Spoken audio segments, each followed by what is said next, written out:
Hello everyone, I am the storyteller and I am here to help you today. I know you use this video to fall asleep, so before that, like the video and subscribe to the channel.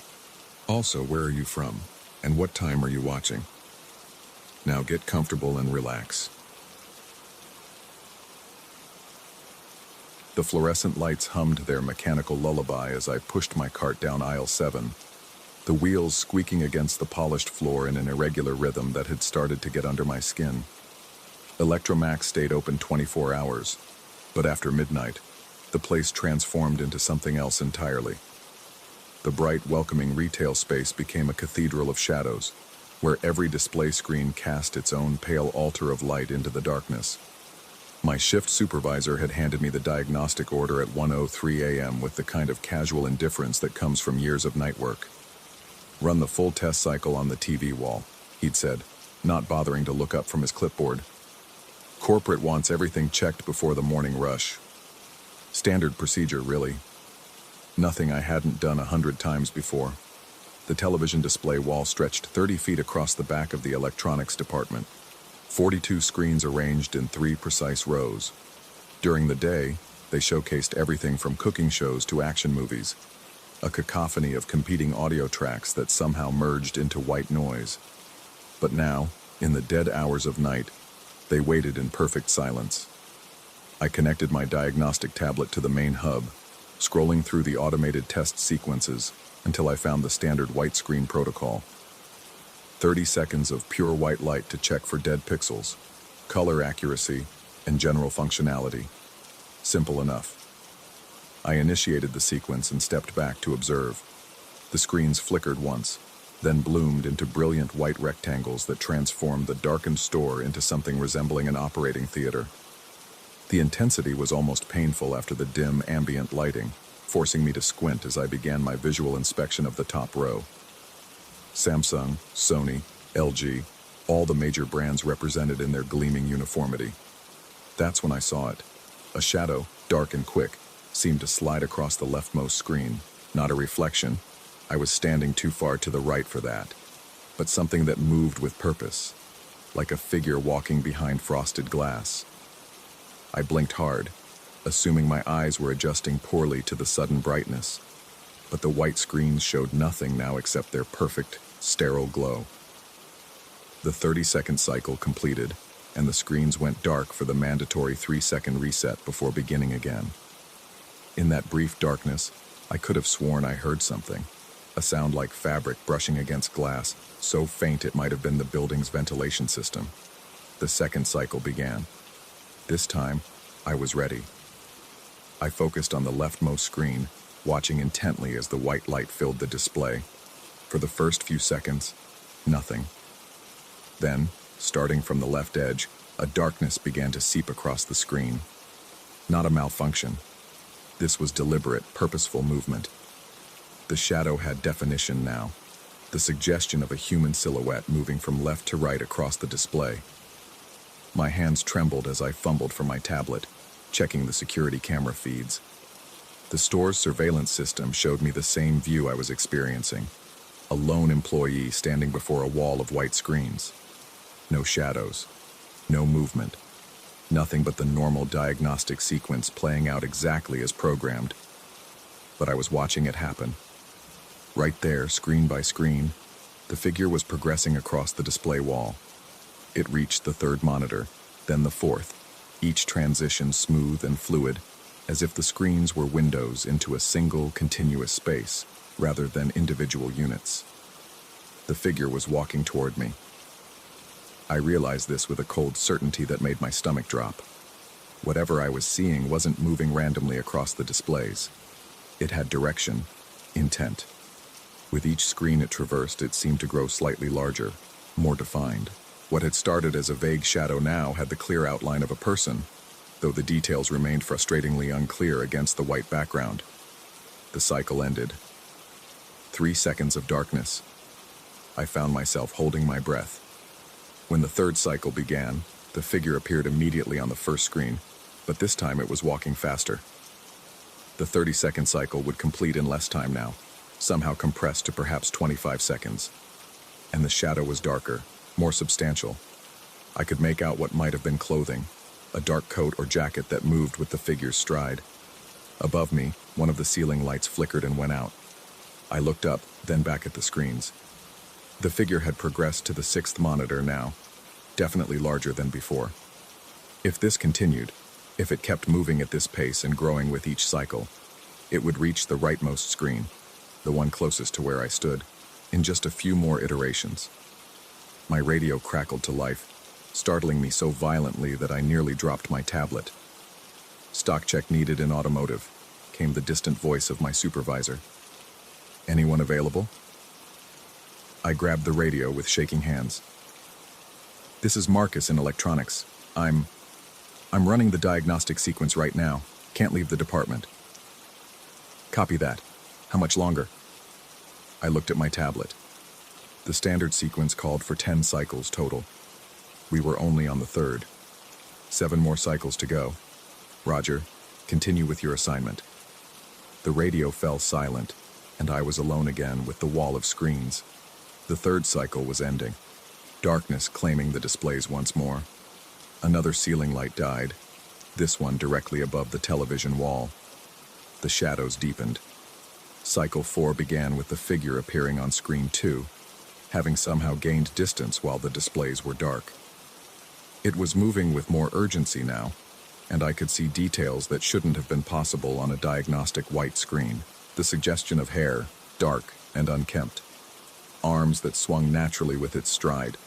Most unsettling of all, as it moved from screen to screen, it seemed to be looking directly at me.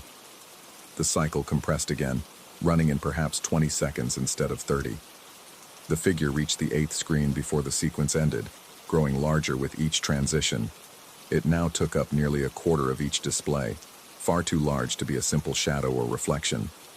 In the 3-second darkness between cycles, I heard it again, that fabric against glass sound, but louder now, more immediate, as if something was pressing against the screens from the inside.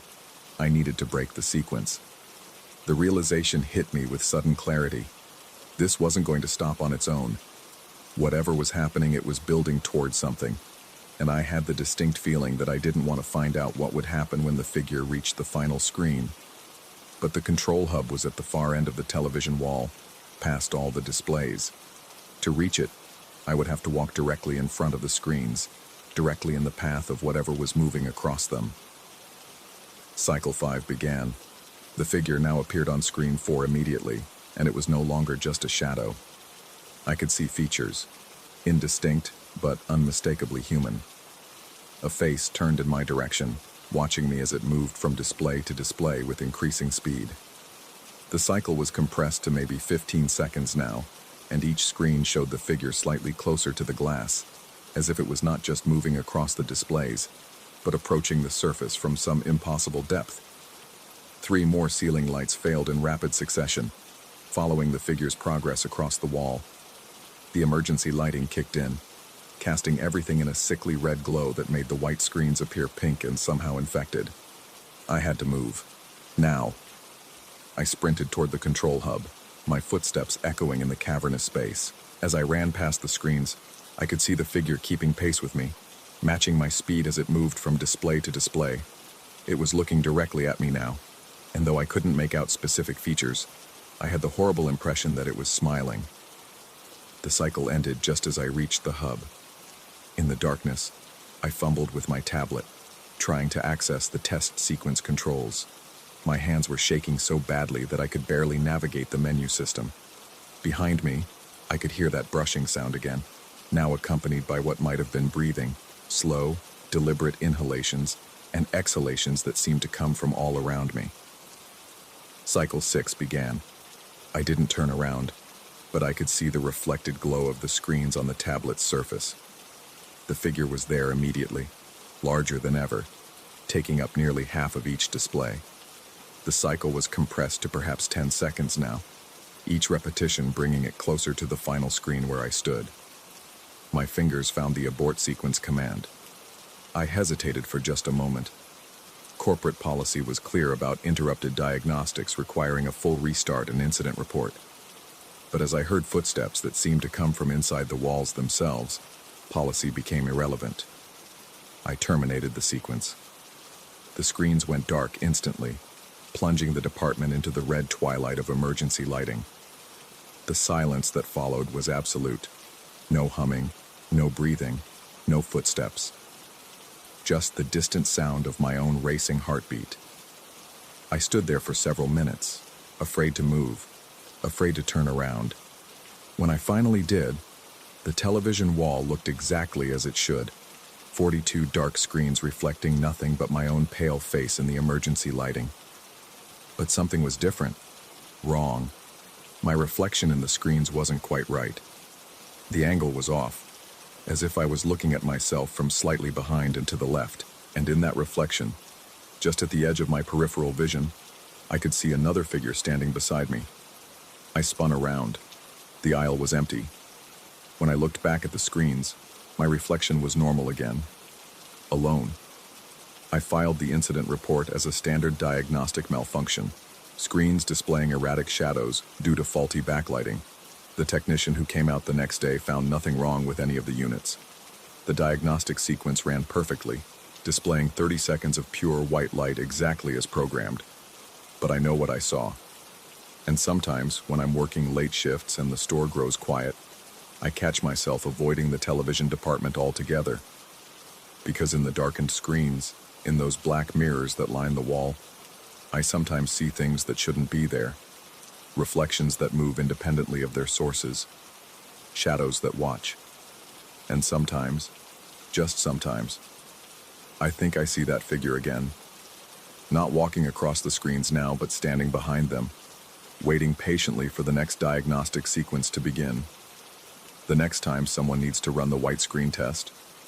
The next time someone stands alone in the red darkness, trying to convince themselves that what they're seeing isn't real.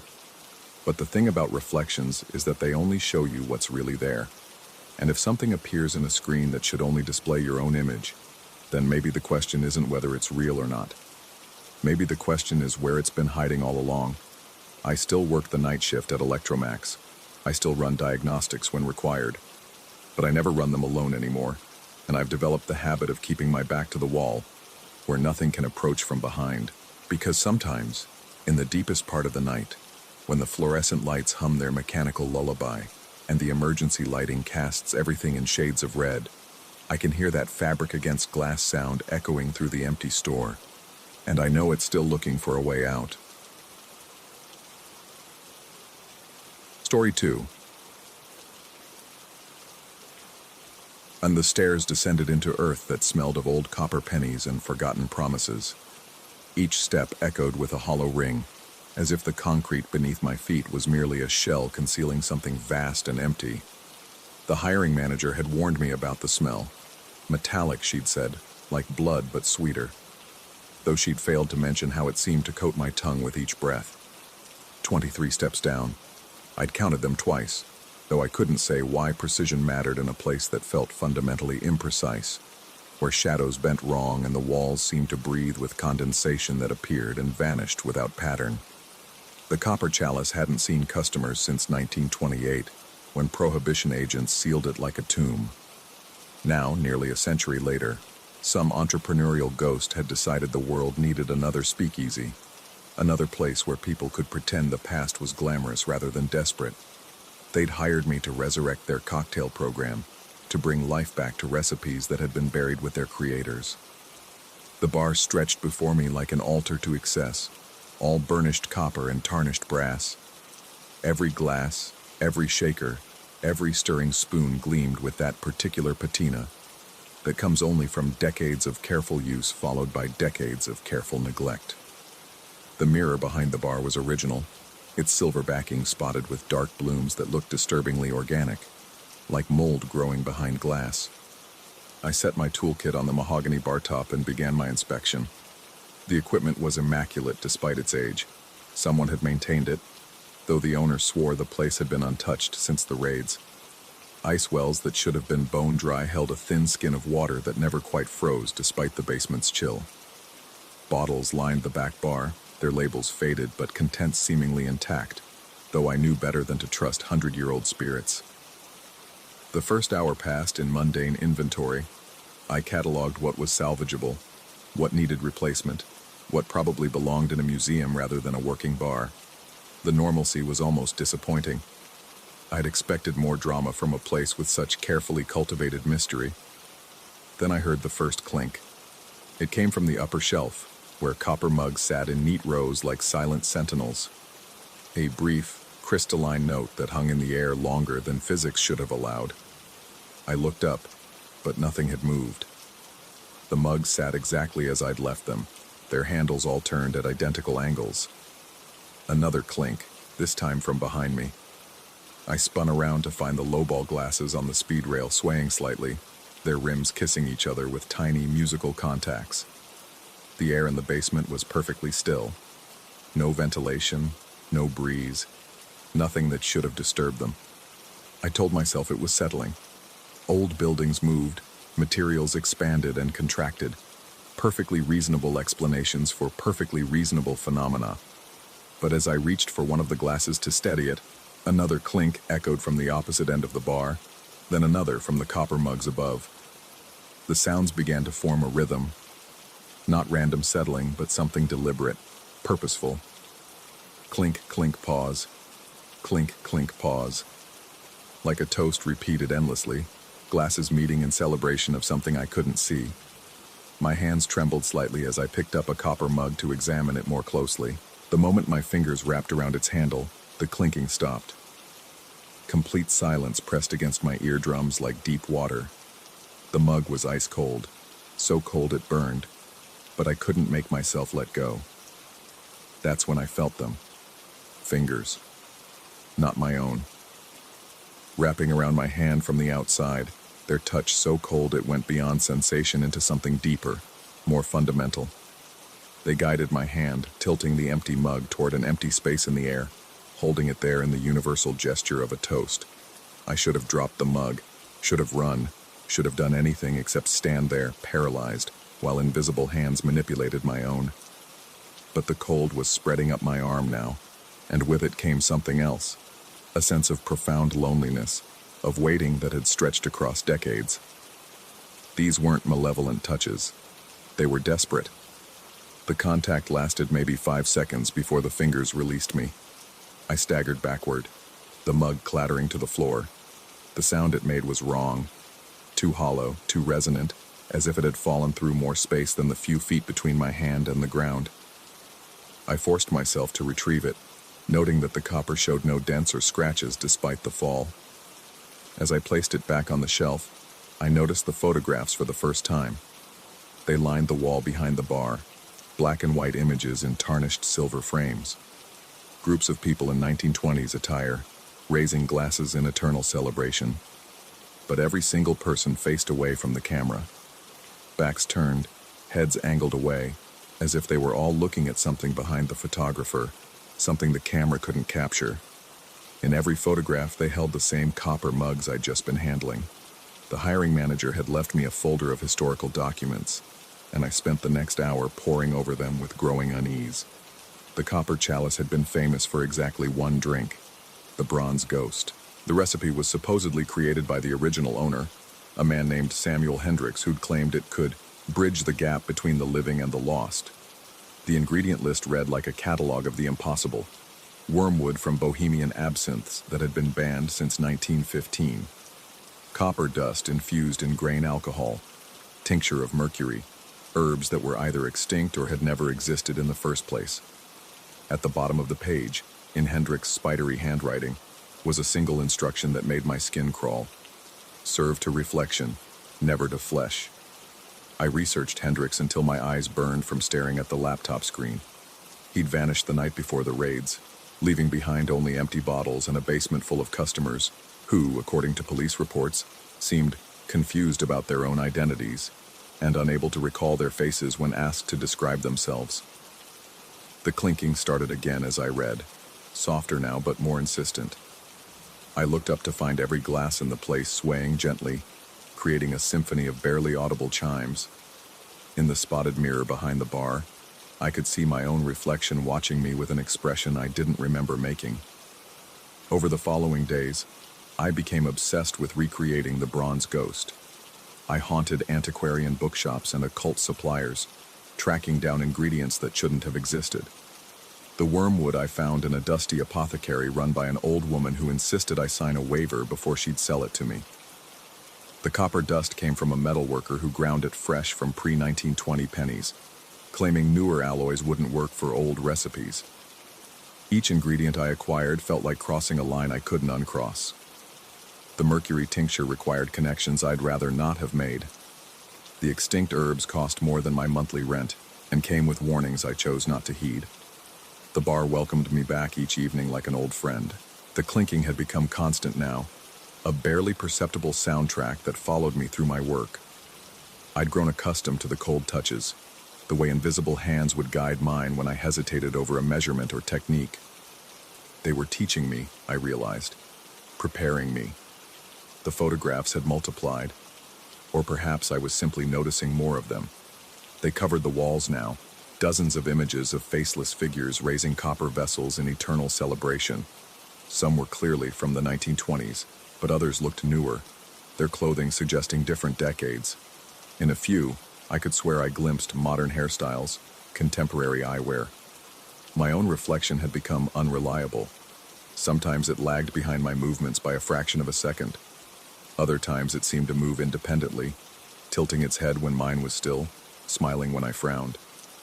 I'd catch it watching me in peripheral vision, but it always snapped back to mimicry when I looked directly. The night I finally completed the bronze ghost, the basement fell completely silent for the first time since I'd started working there. No clinking, no subtle sounds of settling. Even my own breathing seemed muffled, as if the air itself had thickened. The cocktail was beautiful in its wrongness. The liquid moved like mercury but gleamed like polished copper. It gave off no aroma I could identify, yet it made my mouth water and my stomach turn simultaneously. In the copper mug it seemed to glow with its own light, casting shifting shadows that didn't correspond to any light source in the room. I carried it to the mirror as Hendrik's instructions demanded. The reflection of the drink looked different somehow, darker, more viscous, as if the mirror showed not what was, but what would be. My reflected self reached for the mug with eager hands, though I maintained careful distance from the glass. As I raised the vessel toward the mirror, preparing to serve the bronze ghost to my reflection, I felt the familiar cold touch on my hand. But this time, the fingers didn't guide me. They resisted. Invisible hands wrapped around my wrist, trying to pull the mug away from the mirror, toward my own lips. The photographs on the walls began to shift. Slowly, almost imperceptibly, the faceless figures started to turn. Still no features visible, but their postures changing, their attention focusing on me. In the mirror, my reflection smiled with teeth I'd never seen before, its free hand pressed against the glass from the inside. I understood then that Hendrix's instructions had been deliberately ambiguous. Serve to reflection, never to flesh. But which was which? Was I flesh looking at reflection, or reflection looking at flesh? Were the cold fingers trying to save me from drinking, or save themselves from my refusing? The bronze ghost trembled in my hand, its surface rippling with patterns that suggested faces just beneath the surface. In the mirror, my reflection mouthed words I couldn't hear but somehow understood. Welcome home. The photographs showed me now, my back turned to unseen cameras, raising a copper mug in eternal toast. In some, I stood behind this very bar. In others, I seemed to be seated among the faceless customers. All of them recent, all of them waiting. I could choose. Drink the bronze ghost and join the cold fingers that had guided me, become part of the endless toast that echoed through the basement.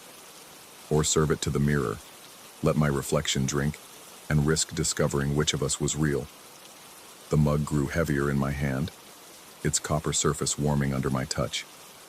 Around me, the silence stretched like held breath, and I realized that whatever choice I made, I'd been making it since the moment I'd first heard the clinking glasses. In the mirror, my reflection waited with infinite patience, its copper mug raised in eternal salute to possibilities I was only beginning to understand. The bronze ghost caught the light like liquid metal, beautiful and terrible and final. And in that moment, surrounded by photographs of faceless celebrants and guided by invisible hands, I knew with absolute certainty that I was exactly where I was supposed to be. The question was no longer whether to drink. The question was whether I already had. Story 3. The lampposts stretched ahead like sentinels in the pre-dawn darkness, their amber glow casting long shadows across the asphalt path that bisected Riverside Park. I pulled my scrubs tighter against the October chill, the fabric still carrying the antiseptic smell of the hospital ward where I'd spent the last 16 hours. Double shifts had become routine since the nursing shortage hit our unit, but the overtime pay helped cover rent in this expensive city. My sneakers squeaked against the damp pavement with each step, a rhythmic soundtrack to my journey home. The park served as a shortcut between the hospital and the bus stop on Elm Street, a 10-minute walk that saved me from a 30-minute detour around the perimeter. At 3 in the morning, the park belonged to joggers, shift workers like myself, and the occasional homeless person seeking shelter under the gazebo near the pond. Tonight felt different, though I couldn't pinpoint why. Perhaps it was the unusual stillness in the air, or the way fog seemed to cling to the ground despite the absence of rain. Even the familiar sounds of the city, distant traffic, late-night sirens, the hum of air conditioning units, seemed muffled, as if the world had been wrapped in cotton. I'd covered maybe a third of the distance when the wind picked up, carrying with it the earthy scent of autumn leaves and something else I couldn't identify. Something almost medicinal, like the cleaning solutions we used in the ICU. The breeze whispered through the bare branches overhead, creating a soft susurrus that might have been soothing under different circumstances. Then I heard it. "You should be home, gentleman." The words came so softly they might have been my imagination, carried on that same breeze that rustled the leaves. I stopped walking and turned around, scanning the path behind me for any sign of another person. The lampposts illuminated empty concrete stretching back toward the hospital, their pools of light creating islands of visibility in an ocean of shadows. "Hello?" My voice sounded smaller than I'd intended, swallowed by the park's oppressive quiet. No response came, just the continued whisper of wind through branches. I convinced myself I'd imagined it, probably just fatigue playing tricks on my mind. 16-hour shifts could do that to a person, make them hear things that weren't there, see movement in their peripheral vision that vanished when they turned to look directly. I resumed walking, but my pace had quickened slightly. The sooner I reached the bus stop, the sooner I could get home to my apartment, to the familiar comfort of my own bed and the promise of 8 uninterrupted hours of sleep. That's when the first light went out. The lamppost directly behind me flickered once, twice, then died completely, plunging that section of path into darkness. I felt my pulse spike as I turned to stare at the now dark pole. Equipment malfunction, I told myself. Old infrastructure, probably overdue for maintenance. The city was always behind on upkeep in the parks. But then the next light died, and the next, each lamp extinguished in perfect sequence, as if someone were following behind me with a switch, systematically removing each source of illumination from my route. The darkness crept forward like a living thing, swallowing the path I'd just traversed and leaving me in an ever-shrinking corridor of light. My walk became a hurried stride, then nearly a jog. Behind me, I could hear the electrical hum of each lamp fading to silence, one after another, maintaining perfect pace with my movement. No matter how fast I walked, the darkness stayed exactly the same distance behind, close enough that I could feel its presence, but not so close that it overtook me. The rational part of my mind, the part trained in medical science and evidence-based thinking, insisted there had to be a logical explanation. Power grid failure, maybe, or some kind of cascading electrical problem. But that rational voice grew quieter with each step as something primitive and instinctual took over, flooding my system with adrenaline and the urgent need to escape. I was perhaps halfway through the park when I noticed the footprints. They appeared in the amber circle of light cast by the lamp ahead of me, wet impressions on the dry concrete that matched the tread pattern of my own sneakers exactly. But these prints were pointing in my direction, as if someone wearing identical shoes had walked this path before me. leaving behind evidence of their passage in moisture that had no obvious source. The sight of them made me stumble to a halt. I looked down at my own feet, then back at the mysterious prints ahead. Same size, same pattern, even the same worn spot on the left heel where I'd developed a tendency to drag that foot slightly when tired. As I stood there staring, another lamp went dark behind me. The sound reached my ears a half-second later. Not the quick pop of a blown bulb, but a gradual electrical whine as the light dimmed and died. The darkness had gained ground during my pause, and I could feel it pressing against my back like a physical presence. I forced myself forward, stepping carefully around the wet footprints. As soon as my foot touched the concrete beyond them, the lamp ahead, the one that had illuminated the mysterious impressions, went dark with that same electrical whine. In the new pool of light cast by the next lamp, more footprints waited. The pattern repeated itself with mechanical precision. Each light ahead revealed a new set of wet prints, identical to my own, but somehow wrong in ways I couldn't articulate. When I stepped past them, that light would die, and the next lamp would reveal yet another set of impressions leading me forward. By the time I reached the midpoint of the park, where a small gazebo sat beside a duck pond, my hands were shaking. The wet footprints had become more pronounced, as if whoever or whatever was creating them was pressing harder into the concrete with each step. The moisture seemed to glisten in the lamplight, catching and reflecting the amber glow like tiny mirrors embedded in the pavement. I tried to convince myself this was all some kind of elaborate prank. Maybe maintenance workers were having some fun with the overnight shift workers who used this path. Maybe there was a simple explanation for the prints, condensation from underground pipes, or some kind of chemical reaction I didn't understand. But then I made the mistake of stepping on one. The moment my foot made contact with the wet impression, I felt it. Fingers, ice cold and impossibly strong, wrapping around my ankle beneath the concrete. Not grabbing at my foot from the surface, but reaching up from below, as if hands were buried in the earth and pushing through solid pavement to claim me. I jerked my leg up with a strangled gasp, nearly losing my balance in the process. The sensation vanished immediately, but phantom cold lingered around my ankle like a memory of frostbite. I stood there panting, staring down at the innocent-looking footprint that had felt so sinister just moments before. Behind me, another lamp died. The darkness was getting closer now, and I could swear I felt something watching me from within it. Not malevolent exactly, but patient, waiting. The voice came again, soft as falling leaves. Gentle man should rest. Gentle man works too hard. This time I was certain I'd heard it, though the source remained invisible. The voice carried a quality that seemed both concerned and predatory, like a parent coaxing a child to bed while harboring secret intentions. "What do you want?" I whispered to the darkness, though I wasn't sure I wanted an answer. The response came not in words, but in action. The wet footprints ahead began to multiply, no longer appearing one at a time, but in clusters. Sets of 3, then 5, then 10, all leading forward toward the park's exit. They covered the entire width of the path now, making it impossible to walk without stepping on at least one. I understood the trap immediately. Whatever force was creating these impressions had grown tired of the game.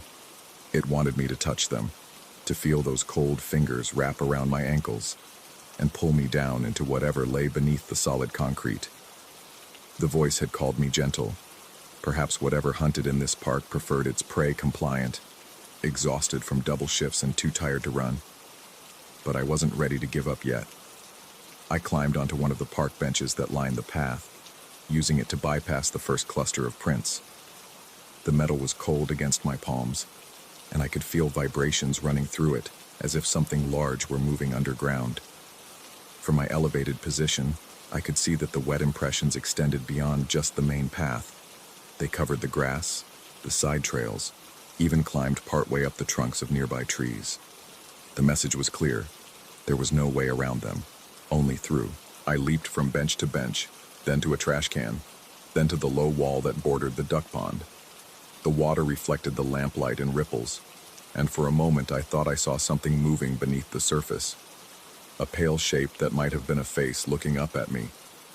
But when I focused on it directly, there was nothing but dark water and the reflection of amber light. My makeshift obstacle course carried me perhaps 50 yards before I ran out of elevated surfaces. The path ahead stretched empty except for the carpet of wet footprints and the dwindling line of lampposts. Behind me, the darkness had gained ground during my aerial detour, close enough now that I could feel its chill against my back. I was 3/4 of the way through the park when exhaustion finally caught up with me. 16 hours on my feet, followed by this nightmare obstacle course, had drained whatever reserves I'd had left. My legs shook as I balanced on the last park bench before a long stretch of uninterrupted path, and I knew I wouldn't be able to maintain this elevated route much longer. The wet footprints below seemed to sense my weakness. They began to pulse with a faint luminescence like bioluminescent algae responding to disturbance. The glow was barely visible, just enough to make them stand out against the concrete like a constellation of traps waiting to snare the unwary. "Rest now, gentle man. You've worked so hard." The voice was closer this time, almost intimate, as if someone were standing just behind my shoulder. I spun around but saw only the advancing wall of darkness where lampposts had been snuffed out in sequence. Yet I could feel breath against my neck, cold and smelling of antiseptic and something else, something earthy and final. That's when I noticed my reflection in the bench's metal armrest. The polished surface showed my face exhausted and pale, but it also showed something else. In the reflection, I could see myself from earlier in the night, walking this same path in the opposite direction. Not a memory, but somehow happening simultaneously. Another version of me heading toward the hospital for the start of my shift, while this version tried desperately to get home. As I watched, reflection me stopped and turned around, scanning the path behind him. He was hearing the voice for the first time, just as I had. In the metal surface, I saw him continue walking, saw the lights begin to go out behind him, saw him discover the first set of wet footprints. But there was more. In the reflection, I could see what followed reflection me through the darkness. Not a monster or ghost, but myself again. A third version, pale and translucent, matching his steps exactly and creating the wet impressions with feet that seemed to barely touch the ground. This other me moved with purpose, herding reflection me forward, just as something was herding the real me. The loop was complete.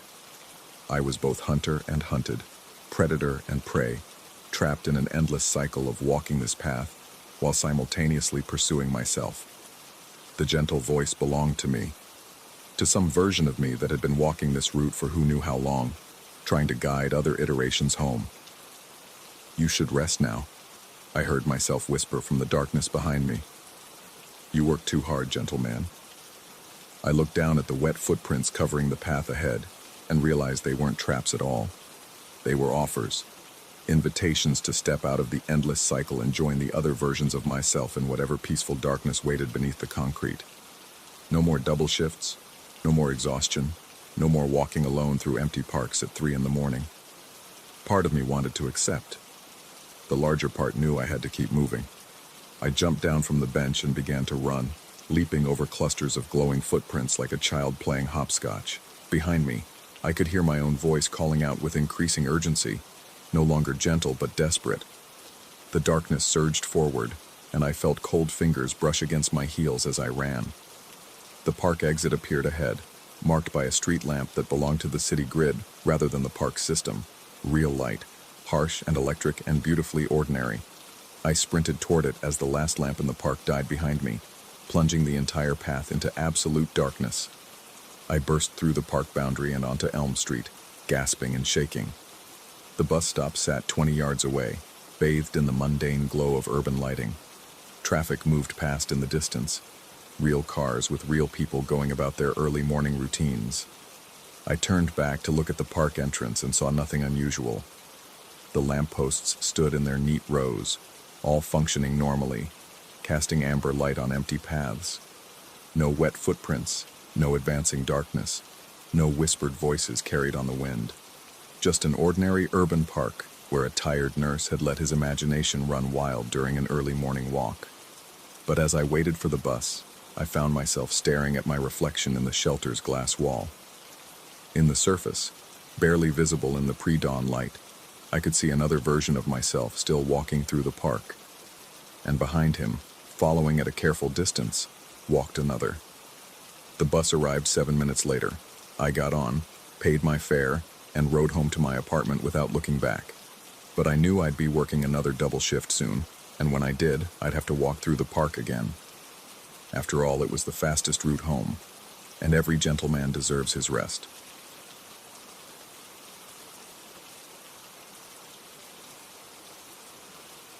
Story 4.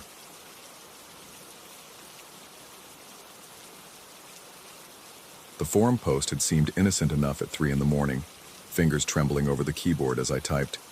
Looking for travel companion. 25 mem. I'm planning to walk cross-country.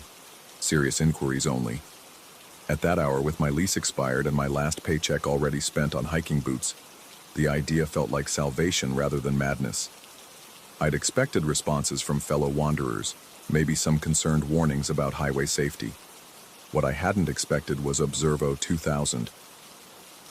The username appeared in my inbox within minutes, as if the user had been waiting. The message contained no pleasantries, no questions about my route or experience, just coordinates: 38.7543 degree N, 121.2856 degree W, and a single line: sunset tomorrow, come alone. When I tried to reply asking for a phone number or video call, the response came back immediately. No cameras, no voices. Trust requires distance. Something about that phrase made my skin crawl, but desperation overrode caution. I needed this. The coordinates led to a viewpoint 60 miles east, accessible only by a dirt road that snaked through dead chaparral. I arrived as the sun bled orange across the horizon, casting long shadows that seemed to reach toward me like fingers. The overlook was exactly as desolate as I'd feared: cracked concrete barriers, rusted railings, and a silence so complete it felt like pressure against my eardrums. I waited. The temperature dropped with the light, and by the time full darkness arrived, I was alone with nothing but the distant hum of highway traffic miles below. No Observo 2000, no fellow traveler, just me and the growing certainty that I'd driven here for nothing. That's when I heard the footsteps. They started behind me, slow and deliberate on the gravel. I turned, expecting to see a figure emerging from the shadows, but found only empty space. The sounds continued: crunch, step, crunch, maintaining their rhythm as if someone were still walking. I called out, my voice echoing off the canyon walls, but received no answer. The footsteps stopped when I stopped moving, resumed when I did. They stayed consistently behind me, just far enough back that when I spun around, I saw only darkness. By the third time I tried this, my hands were shaking. That's when I noticed the small digital recorder sitting on the concrete barrier. It hadn't been there when I arrived. I was certain of that. The device was old, the kind with actual buttons and a tiny LED display. As I approached it, the display flickered to life. Play? I pressed the button. The voice that emerged was neither male nor female, neither young nor old. It possessed a quality that made me think of radio static shaped into words, familiar yet impossible to place. You wanted a companion for your journey. I am here. I have been watching your posts, your preparations. You seek something beyond the ordinary path, don't you? Something that will change you. The recording paused, and in that silence, I heard the footsteps again, circling me now like a predator testing boundaries. I can show you routes no map contains, destinations that exist only for those brave enough to abandon certainty. But you must follow my instructions precisely. First, never attempt to see me. When you hear my voice, do not turn toward it. When you sense my presence, do not seek its source. Trust in guidance without form. I should have left then. Should have thrown the recorder into the canyon and driven home. Instead, I found myself nodding to the empty air. Begin walking east at dawn. I will guide you. 7 days of perfect obedience, and I will show you the exit from the road where time renounces. The recording ended with a click that seemed to echo longer than physics allowed. I spent that night in my car, doors locked, watching the darkness beyond the windows. The footsteps continued their patient circuit around the vehicle, until the first pale edge of sunrise touched the horizon, then silence. At dawn, I shouldered my pack and began walking east. The voice started within an hour, drifting from somewhere behind my left shoulder. It offered directions in that same static touch tone. Turn north at the fallen pine. Follow the ridgeline. Avoid the trail markers. They lead to places you've already been. I obeyed, despite every instinct screaming warnings. The landscape I traversed felt subtly wrong, as if someone had taken familiar wilderness and shifted it slightly off-center. Trees grew at angles that hurt to look at.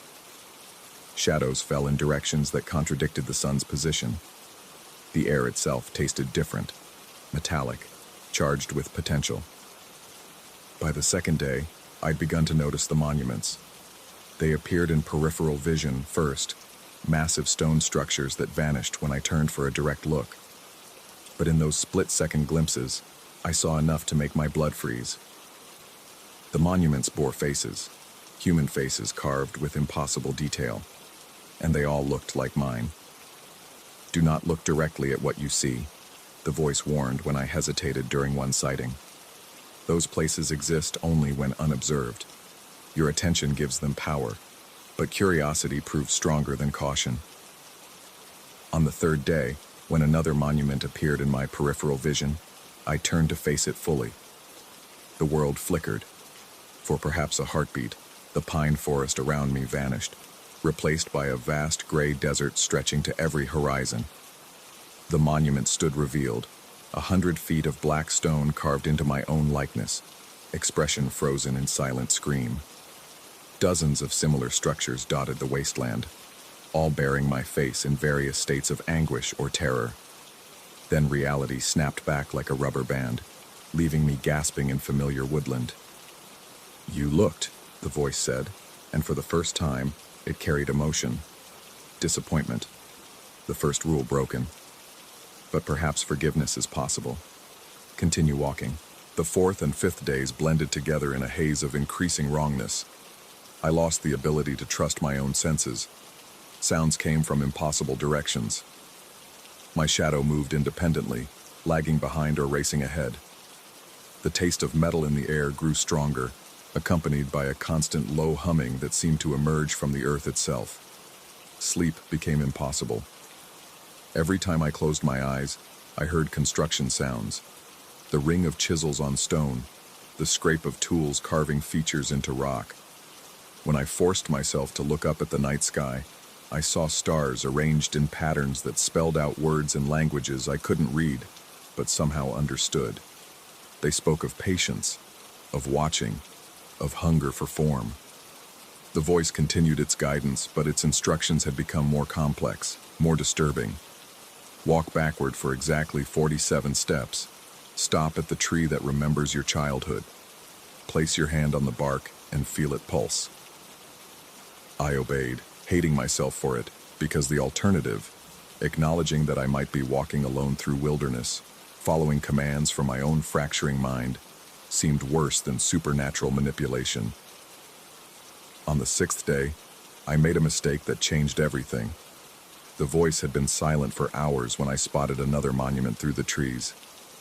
This one was different, smaller, more detailed. Instead of looking away, I found myself drawn forward, step by careful step, until I stood directly before it. The carved face was mine, but older, worn by years of exposure to elements that had never touched my actual skin.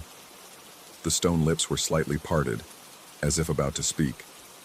Lichen grew in patterns that resembled tears. I reached out to touch the carving. My hand passed through empty air. When I looked again, I was touching the bark of an ordinary pine tree. No monument, no carved face. Just wood and sap, and the sudden, terrible understanding that I might have been alone all along. "Disappointing," said the voice, but it seemed to come from inside my own skull now rather than from behind my shoulder. "You're beginning to doubt. Doubt destroys the necessary faith." "What are you?" I asked the empty forest. "I am the part of you that needs to believe someone is watching. The part that would rather follow mysterious instructions than admit you made a catastrophic mistake." The words hit like physical blows. I spun in circles, searching for the source, but found only trees and shadows and the growing certainty that I'd been talking to myself for 6 days. Or perhaps I am exactly what I claim to be. The voice continued. Perhaps the monuments are real, and your doubt is the delusion. Perhaps time really does renounce its authority on the 7th day, and you'll finally understand what you've been walking toward. I pulled out the recorder, hands shaking. The display showed no indication that anything had been playing. No audio files, no playback history. Just an empty device with a dead battery. But the voice continued speaking. Tomorrow is the 7th day. Make your choice. Keep walking and trust in what you cannot see. Or stop here and spend the rest of your life wondering what might have been revealed. That night, I built a fire and sat staring into the flames, trying to reconstruct the past week with any kind of rational framework. Had I imagined everything? The monuments, the voice, the impossible geography. Was I suffering some kind of breakdown, wandering alone through ordinary wilderness while my mind constructed elaborate fantasies? Or was something genuinely watching me, guiding me toward a destination that existed beyond normal reality? The fire burned low, and in the shifting shadows, I saw faces in the flames. My face, carved in light and ash, mouth moving in silent words. The shadows behind me stirred with suggestion of movement, of presence, of footsteps that left no prints. When dawn broke on the 7th day, I made my decision. I picked up the dead recorder, held it for a long moment, then hurled it as far into the trees as my strength allowed. The device struck a trunk with a plastic crack that echoed like breaking bones. Immediately the forest went silent. No bird calls, no rustle of wind through leaves. Even my own breathing seemed muffled, as if the air itself had thickened. Then I saw it. The thing stood perhaps 20 feet away, watching me with eyes that reflected no light. It had been trying to approximate human form, but had gotten the proportions subtly wrong. Arms too long, torso too thin, head canted at an angle that suggested injury or impossible flexibility. Its face was a crude sketch of mine, features roughly placed as if carved by someone working from a half-remembered description. We stared at each other across that impossible distance. "Now you see me," it said, but its mouth didn't move. The words formed directly in my mind, carrying the taste of metal and the smell of old stone. "Now we can begin the real journey." It gestured toward a path I hadn't noticed before, a trail that led not through the forest, but into it, branches parting like curtains to reveal passage into spaces that violated geometry. Beyond the opening, I glimpsed the gray desert of my visions, populated by monuments that stretched to every horizon. "The exit from the road where time renounces," the thing explained. "You wanted to walk cross-country. I offer you the chance to walk across everything." I looked at the path, then back at the creature. Its approximation of my face wore an expression I couldn't read. Hunger, perhaps, or anticipation. Or maybe just the patient look of something that had been waiting a very long time for someone to make exactly this choice. Behind me lay the ordinary world, the possibility of hiking back to civilization, of finding help, of explaining this episode as exhaustion-induced hallucination. Ahead lay the promise of revelation, of answers to questions I hadn't known I was asking. The thing extended one impossibly long arm toward me, palm up in invitation. "Choose," it said. And I realized that whether this moment was supernatural encounter or complete psychological break, the choice itself was equally real. I could turn back toward sanity, or step forward into whatever lay beyond the boundary of ordinary experience. The gray path waited. The monuments of my face watched from their desert plain. Time itself seemed to pause, as if waiting for my decision to determine whether it would continue its normal flow or release its hold on causality entirely. I took a step toward the thing that wore my face, then another. And as my foot crossed the threshold into impossible geography, I felt time slip sideways, and I understood with crystalline clarity that I would never know whether I was walking into revelation or madness. Both possibilities led to the same destination. The path ahead stretched infinitely forward, populated by versions of myself I had never been but somehow recognized. And somewhere behind me, growing fainter with each step, I could hear the sound of a digital recorder playing an endless loop of static-shaped words, guiding another lost traveler toward their own moment of choice. The road where time renounces had claimed another pilgrim, or perhaps it had simply driven another wanderer completely insane. I no longer cared about the distinction.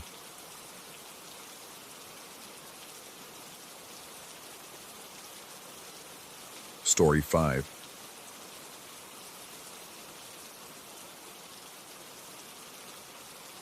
The fluorescent lights in room 412 hummed their familiar death rattle as I made my rounds that Tuesday night. 3 months into this job at Willowbrook Geriatric Care, and I still hadn't grown accustomed to the sounds that old buildings make when darkness settles in. But tonight felt different. Thicker somehow, like the air itself had grown dense with something I couldn't name. Mrs. Patterson dozed peacefully in bed 1, her oxygen machine providing its steady mechanical breathing. Mr. Chen occupied bed 2, occasionally muttering Mandarin phrases in his sleep that sounded like prayers or warnings. Bed 3 held Mrs. Rodriguez, who always slept with one eye slightly open, creating the unsettling impression that she was watching even in slumber. And then there was bed 4. Empty. Always empty. The administration had placed it there 6 months ago, they told me, in anticipation of another resident. But no one ever came. The bed remained made with crisp white sheets, the pillow fluffed and positioned just so, as if waiting for someone who would never arrive, or perhaps someone who had never left. I checked the time on my phone. 11:47 p.m. The night stretched ahead like a long tunnel with no visible end. My supervisor, Janet, had called in sick again, the 3rd time this month, leaving me alone with the 32 residents spread across 4 floors. The skeleton crew consisted of just me and Sarah, the weekend nurse who worked the opposite wing and rarely ventured to this side of the building. As I moved through my routine checks, measuring blood pressure and adjusting IV drips, I noticed the subtle wrongness that had been growing stronger each night. The way shadows seemed to linger in corners even when light should have banished them. The whispers that could have been the heating system but sounded too much like conversations in a language I couldn't quite catch. The persistent feeling that someone was always just outside my peripheral vision, waiting. By midnight, I had settled into the nurses' station directly across from room 412. The monitors displayed vital signs for all residents, neat green lines tracing the rhythm of life across black screens.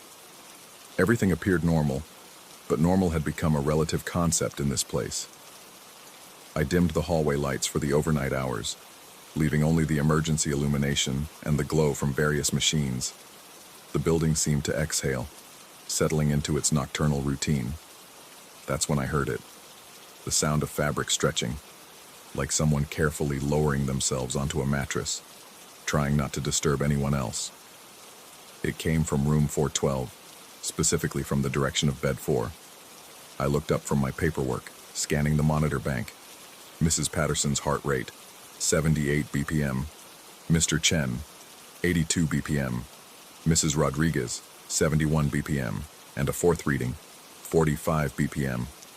The number glowed steadily on a monitor that shouldn't have been reading anything at all. Bed 4 had no patient, no sensors, no reason to register vital signs. Yet there it was, a slow, deep rhythm that pulsed with mechanical certainty. I stood and walked to the doorway of room 412, peering into the dimness. The 3 occupied beds held their sleeping occupants, peaceful and undisturbed. Bed 4 remained empty, its white sheets undisturbed and perfectly smooth. But as I watched, something else became apparent. The steady sound of breathing. Not the shallow, irregular patterns of the elderly patients, but deep, slow inhalations that seemed to match that impossible 45 BPM reading. Reaching for the light switch, I flicked on the room's overhead fluorescence. The sudden brightness made me squint, and when my eyes adjusted, I checked the monitor again. The 4th reading had vanished. The breathing had stopped. Only the 3 legitimate residents remained, their monitors showing normal nighttime vitals. I told myself it was equipment malfunction, Old hospitals were notorious for electrical quirks and phantom readings. The building's aging infrastructure probably created interference, cross signals from other floors bleeding through the system. Perfectly logical explanations existed for everything I had witnessed, but logic felt thin as paper in the darkness of room 412. Over the following hours, the pattern repeated with mechanical precision. Every time I dimmed the lights, the fourth monitor would flicker to life within minutes. Every time I investigated, turning on the room lights would make it disappear. The breathing sound became more distinct each time, accompanied by what sounded like someone shifting their weight on the mattress. Small movements, careful and deliberate. During one particularly detailed observation, I noticed something that made my skin crawl.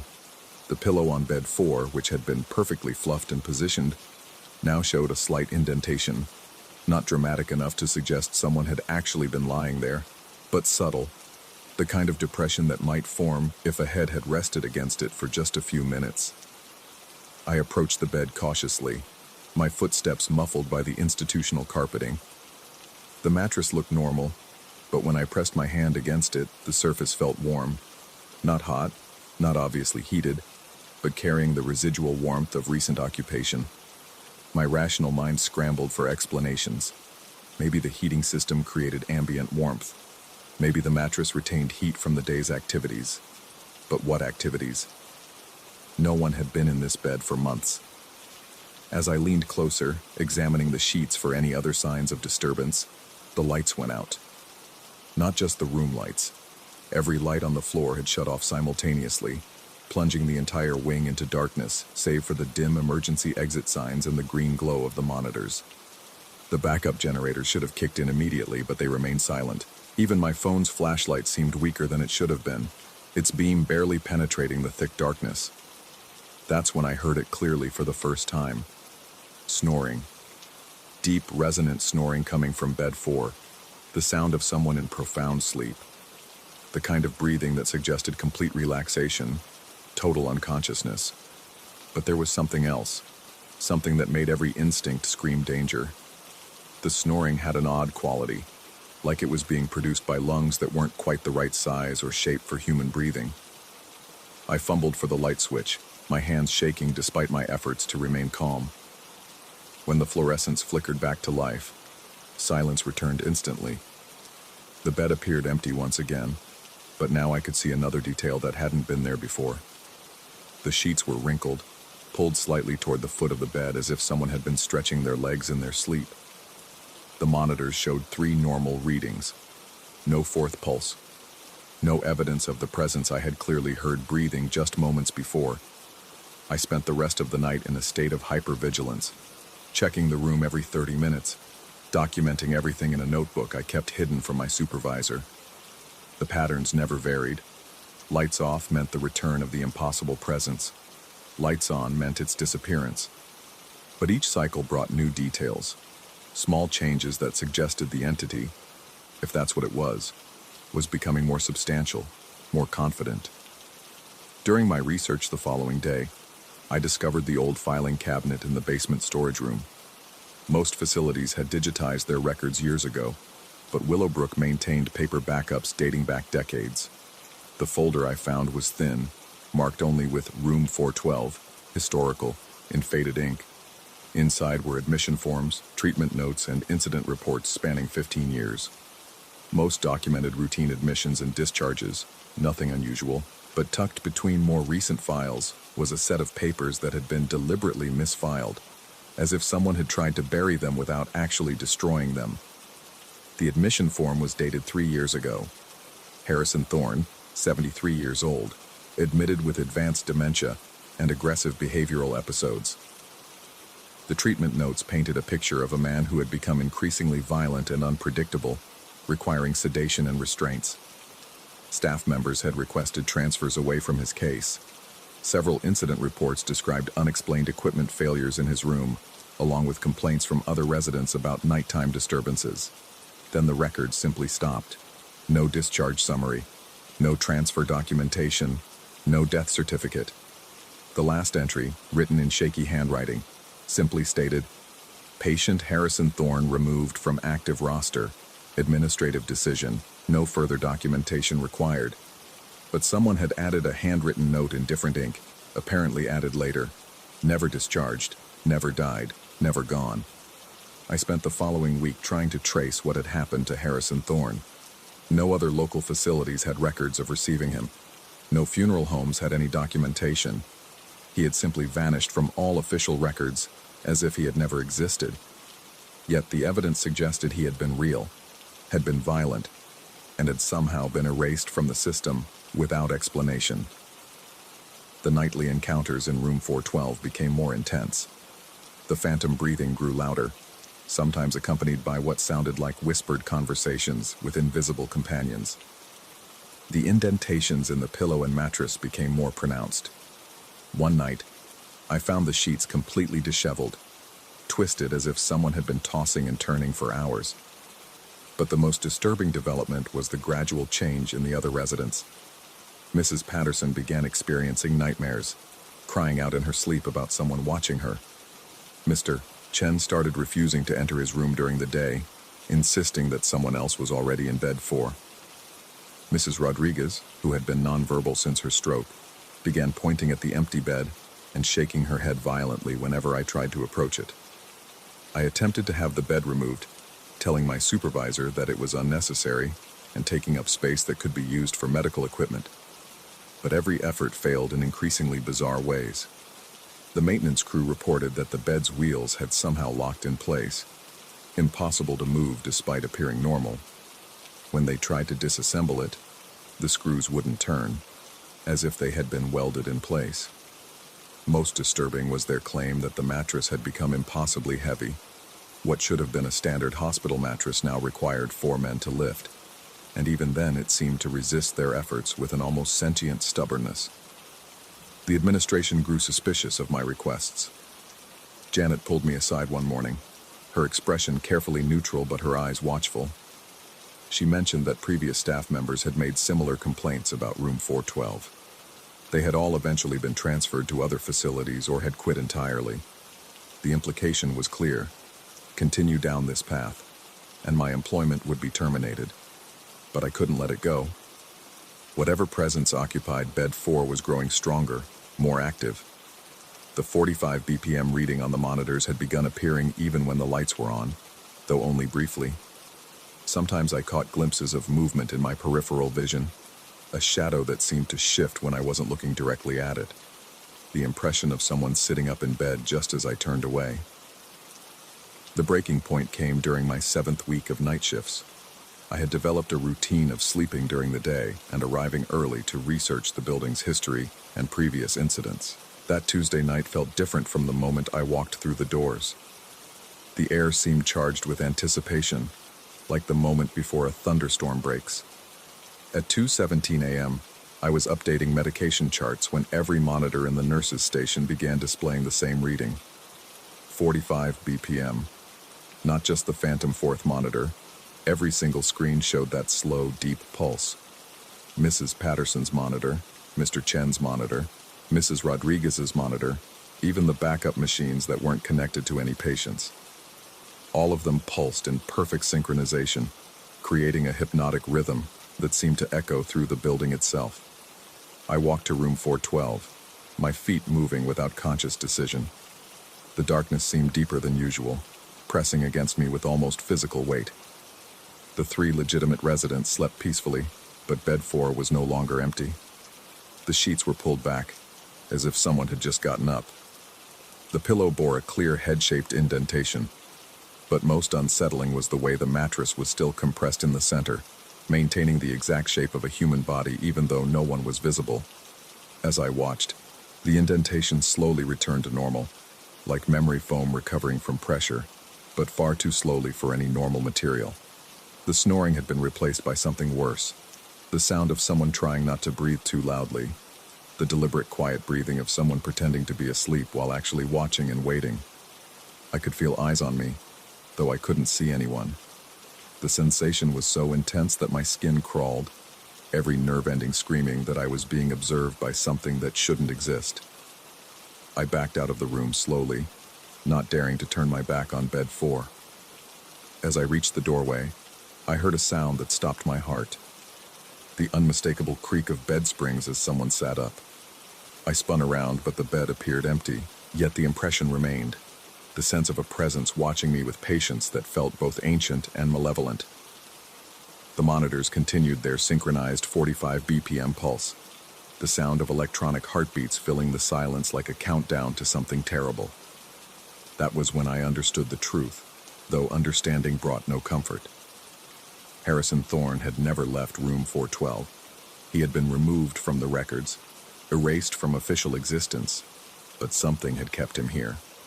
Whether through his own stubborn refusal to acknowledge death, the facility's unwillingness to document his passing, or some darker administrative decision to simply pretend he had never existed, he remained.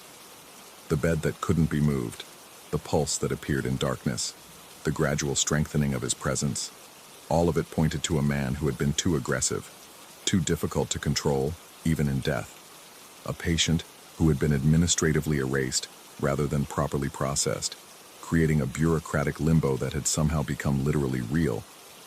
But knowing the truth didn't provide solutions. How do you discharge someone who was never officially admitted? How do you process the death of someone who was never acknowledged as having died? The system had created a loop, a gap in reality where Harrison Thorne existed in permanent suspension, neither alive nor dead, neither present nor absent. As I completed my rounds that night, I noticed something that chilled me more than anything else. My own behavior was being documented. Subtle notes in my personnel file about equipment complaints, unusual requests, and reports of phantom readings. The same pattern that had preceded the transfers and terminations of my predecessors. I was being positioned for removal, just as they had been. Soon, I would either accept a transfer to another facility or find myself unemployed, replaced by someone new who would start the cycle over again. Someone else would discover the impossible presence in bed 4, would try to investigate, would eventually be removed when their questions became too persistent. The administration knew. They had always known. Room 412 was a problem they managed rather than solved, containing Harrison Thorne by containing anyone who became too aware of his presence. The staff turnover wasn't coincidental. It was systematic, ensuring that no one stayed long enough to fully understand what they were dealing with. On my last night at Willowbrook, I sat in the nurses' station watching the monitors. The phantom 45 BPM reading had become constant now, no longer disappearing when the lights came on. Harrison Thorne was growing stronger, more confident, more real with each passing day. Soon he would be substantial enough that the next nurse wouldn't need to strain to see him. Soon the administration would need a new strategy for containing what they had created through willful ignorance and bureaucratic cowardice. As dawn approached, I gathered my personal belongings and prepared to leave. I'd been offered a position at a facility across town, a lateral transfer that would keep me employed while removing me from the problem they couldn't acknowledge. I would take it, because the alternative was unemployment and the certainty that nothing would change. But as I walked past room 412 for the final time, I saw something that made me understand the true scope of what was happening. The bed wasn't empty anymore. Even with the lights on, even in the growing daylight, a faint outline was visible against the white sheets. Not clear enough to make out features, but unmistakably human-shaped. Harrison Thorne was becoming visible, crossing back into a reality that had tried to erase him. The 3 other residents would be moved soon, I realized. Some administrative excuse would be found. Renovations, perhaps, or building maintenance. Room 412 would be temporarily closed, and when it reopened, it would have only one bed. A bed for a patient who had never been discharged, who would finally be acknowledged through the simple act of giving him a room to himself. I left my key card on the nurse's station counter and walked toward the elevator. Behind me, I could hear the steady sound of breathing from room 412. No longer trying to hide, no longer confined to darkness. Harrison Thorne had won through simple persistence, outlasting every attempt to erase him by refusing to be erased. The elevator doors closed with a soft ding, carrying me away from Willowbrook and toward my new assignment. But I knew the pattern would continue. There would be other facilities, other rooms, other patients who had been administratively disappeared rather than properly processed. The system created its own ghosts, and I had been trained to be their keeper, moving from place to place to manage what could never be solved. As the building disappeared behind me, I wondered about my replacement, some young nursing technician who would start night shifts next week and gradually discover the impossible presence in bed 4. They would go through the same cycle of disbelief, investigation, and removal that I had experienced, that my predecessors had experienced. The system was perfect in its imperfection, creating problems it could never acknowledge while ensuring those problems never grew large enough to threaten the larger institution. Harrison Thorne would remain in room 412, growing more real with each passing day, until the administration finally accepted what they had created and gave him the formal acknowledgement he had been seeking all along. But that acceptance would come too late for the new nurse, just as it had come too late for me. The cycle would continue, perpetual and perfect, maintained by the willful blindness of those who preferred administrative convenience to confronting the impossible things that sometimes refused to stay buried in paperwork. In my car mirror, Willowbrook Geriatric Care looked like any other medical facility. Clean, professional, dedicated to the care of the elderly. But I knew better now. Some patients never leave, and some problems are never solved. They're simply managed, contained, and passed from one person to the next, ensuring that the truth remains buried beneath layers of transferred personnel and misplaced files. Harrison Thorne had taught me that death was not always the end, and bureaucracy was not always the solution. Sometimes, being erased from existence was just the beginning of a longer, stranger story, one that played out in night shifts and phantom vital signs, in empty beds that were never really empty, and in the careful silence of administrators who knew exactly what they were managing and chose to manage it rather than confront it. The road ahead led to my new assignment, my new facility, my new set of impossible patients who existed in the gaps between official documentation and human reality. The work would continue, because the work was never really about healing or care.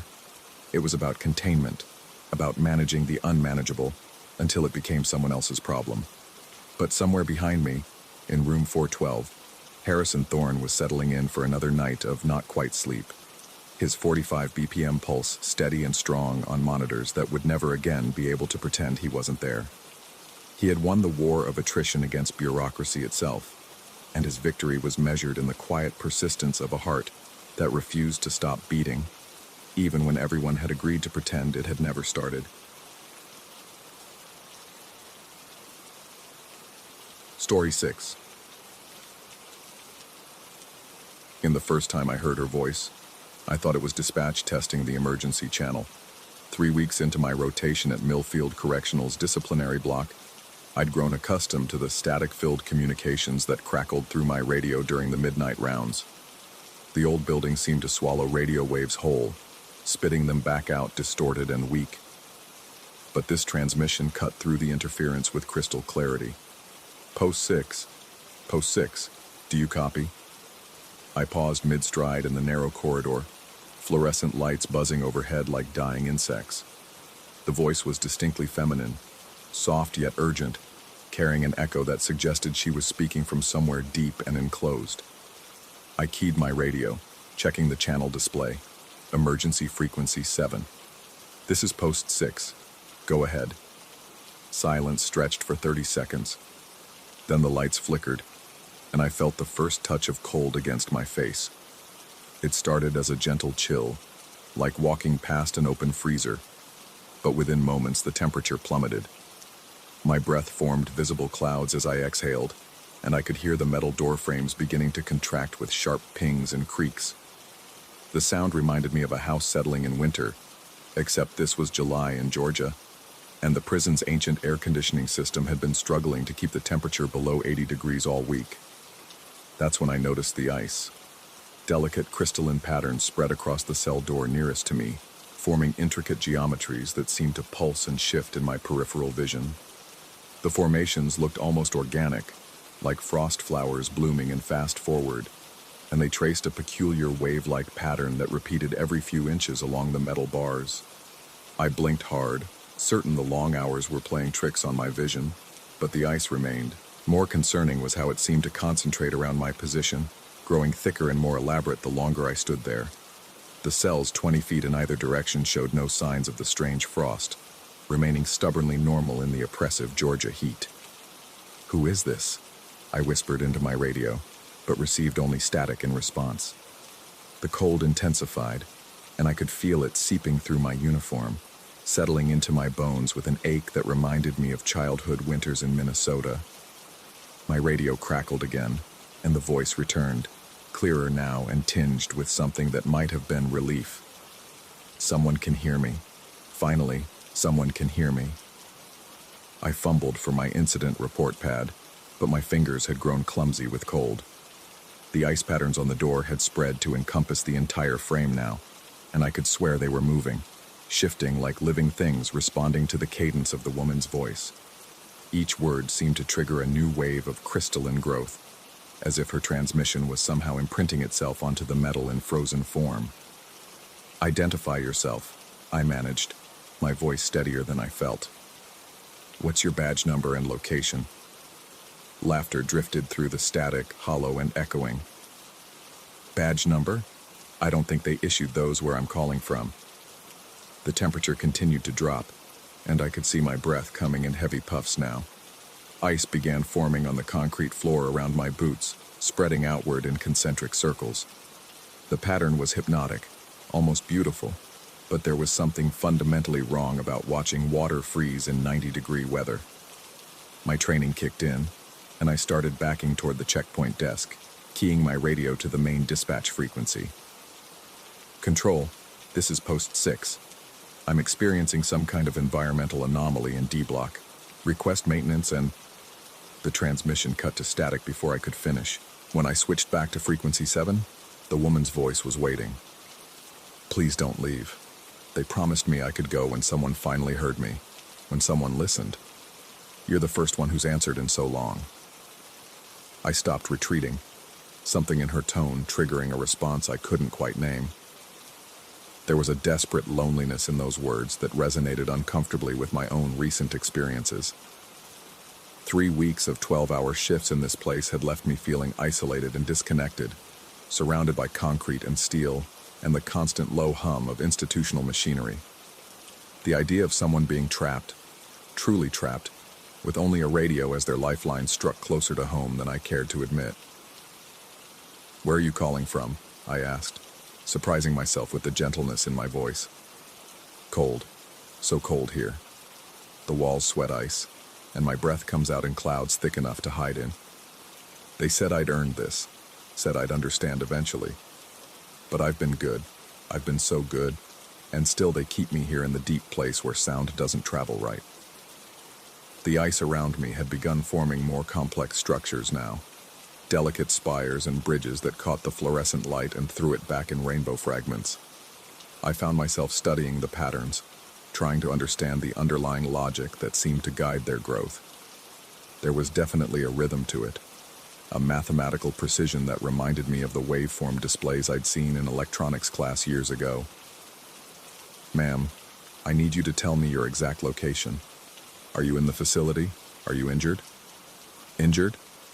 The voice carried a note of confusion. "I don't think that's the right word anymore. Changed, maybe. Altered. The cold does things to you after a while, makes you into something different.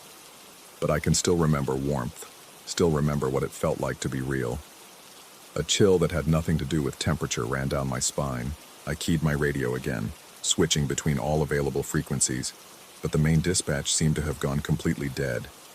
Even the constant background chatter that usually filled the airwaves had fallen silent, leaving only the woman's voice on frequency 7 and the sound of ice forming in impossible configurations around my feet. "Listen," I said, trying to inject authority into my voice despite the growing strangeness of the situation.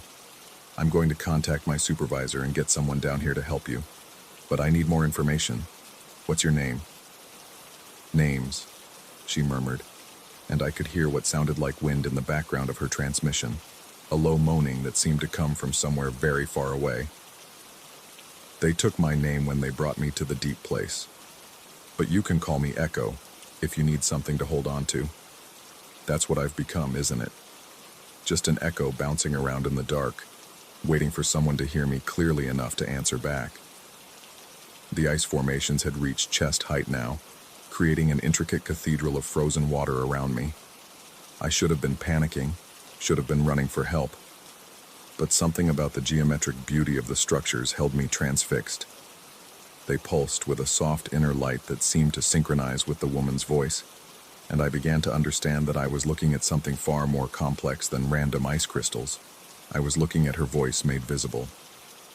"Echo," I said softly, testing the name. "How long have you been trying to reach someone?" Time moves differently in the cold. Could be days, could be decades.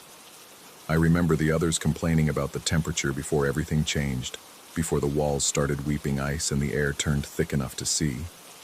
They said there would be warmth again, said someone would come to listen and understand. But the warmth only comes when someone hears me clearly, when the frequency finds its proper match. I pulled out my incident notebook with numb fingers, suddenly remembering something from my orientation briefing. There had been mention of historical records, archived materials from the facility's early days that new guards were supposed to review. I'd been putting it off, focused on learning the daily routines and emergency procedures, but now it seemed urgently important. "Echo, what year do you think it is?" Static filled the silence for so long that I thought she'd gone. Then her voice returned, smaller and more uncertain than before. "Year. The cold makes it hard to think about time. But there were others here when it started.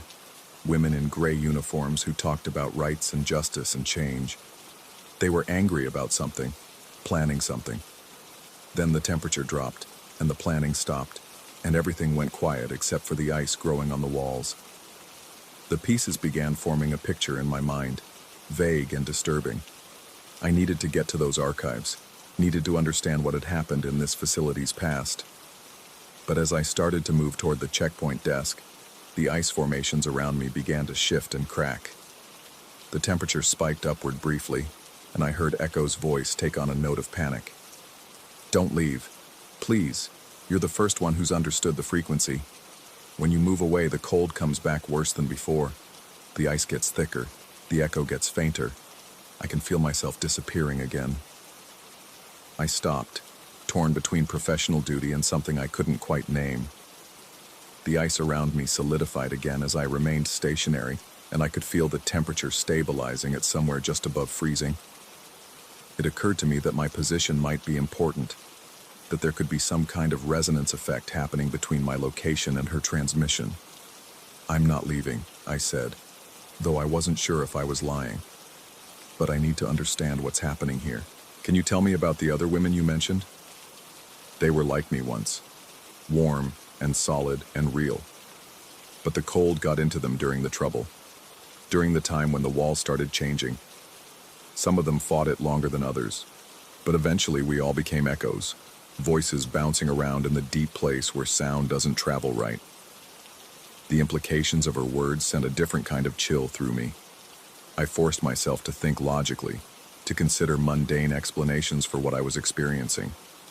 Hallucinations brought on by stress and sleep deprivation, a heating system malfunction that could explain the temperature drop, maybe even an elaborate prank by senior guards testing the new guy's resolve. But the ice was real. I could touch it, could see my reflection distorted in its crystalline surfaces. And Echo's voice had a quality that I'd never heard in any recording or transmission, a depth and resonance that seemed to come from somewhere far deeper than electronic speakers could produce. "The trouble you mentioned," I said carefully. "Can you describe it?" "Anger. So much anger about the conditions, about the way they treated us. The women organized, planned to make their voices heard. But when they gathered to act, the cold came down like a curtain, and the anger froze in their throats. Those who tried to speak found their words turning to ice before they could escape. Those who tried to move discovered their feet had frozen to the floor. I thought about the wave patterns in the ice, about how they seemed to respond to the rhythm of her voice. It was as if the frozen formations were trying to preserve something, to hold on to words and thoughts and feelings that had been interrupted mid-expression. You said they promised you could leave when someone listened. Who made that promise?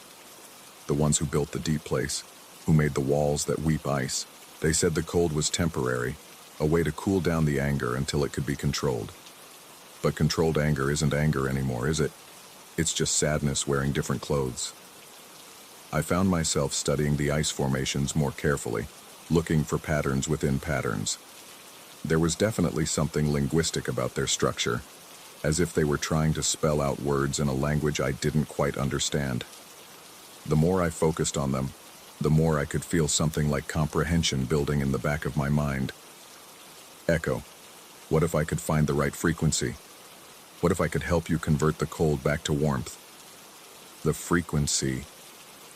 Her voice took on a note of hope that was almost painful to hear. Yes, there's a specific resonance that can reverse the process, but it has to be precise, exact. Too high and the ice shatters but reforms twice as thick. Too low and it spreads to everything around you. I keyed my radio, adjusting the frequency dial by tiny increments while watching the ice formations for any change. At 7.2 MHz, the patterns began to vibrate slightly. At 7.3, they started to glow with a warmer light. But at 7.4, they began to crack and fragment, and I could hear Echo's voice becoming strained. Careful.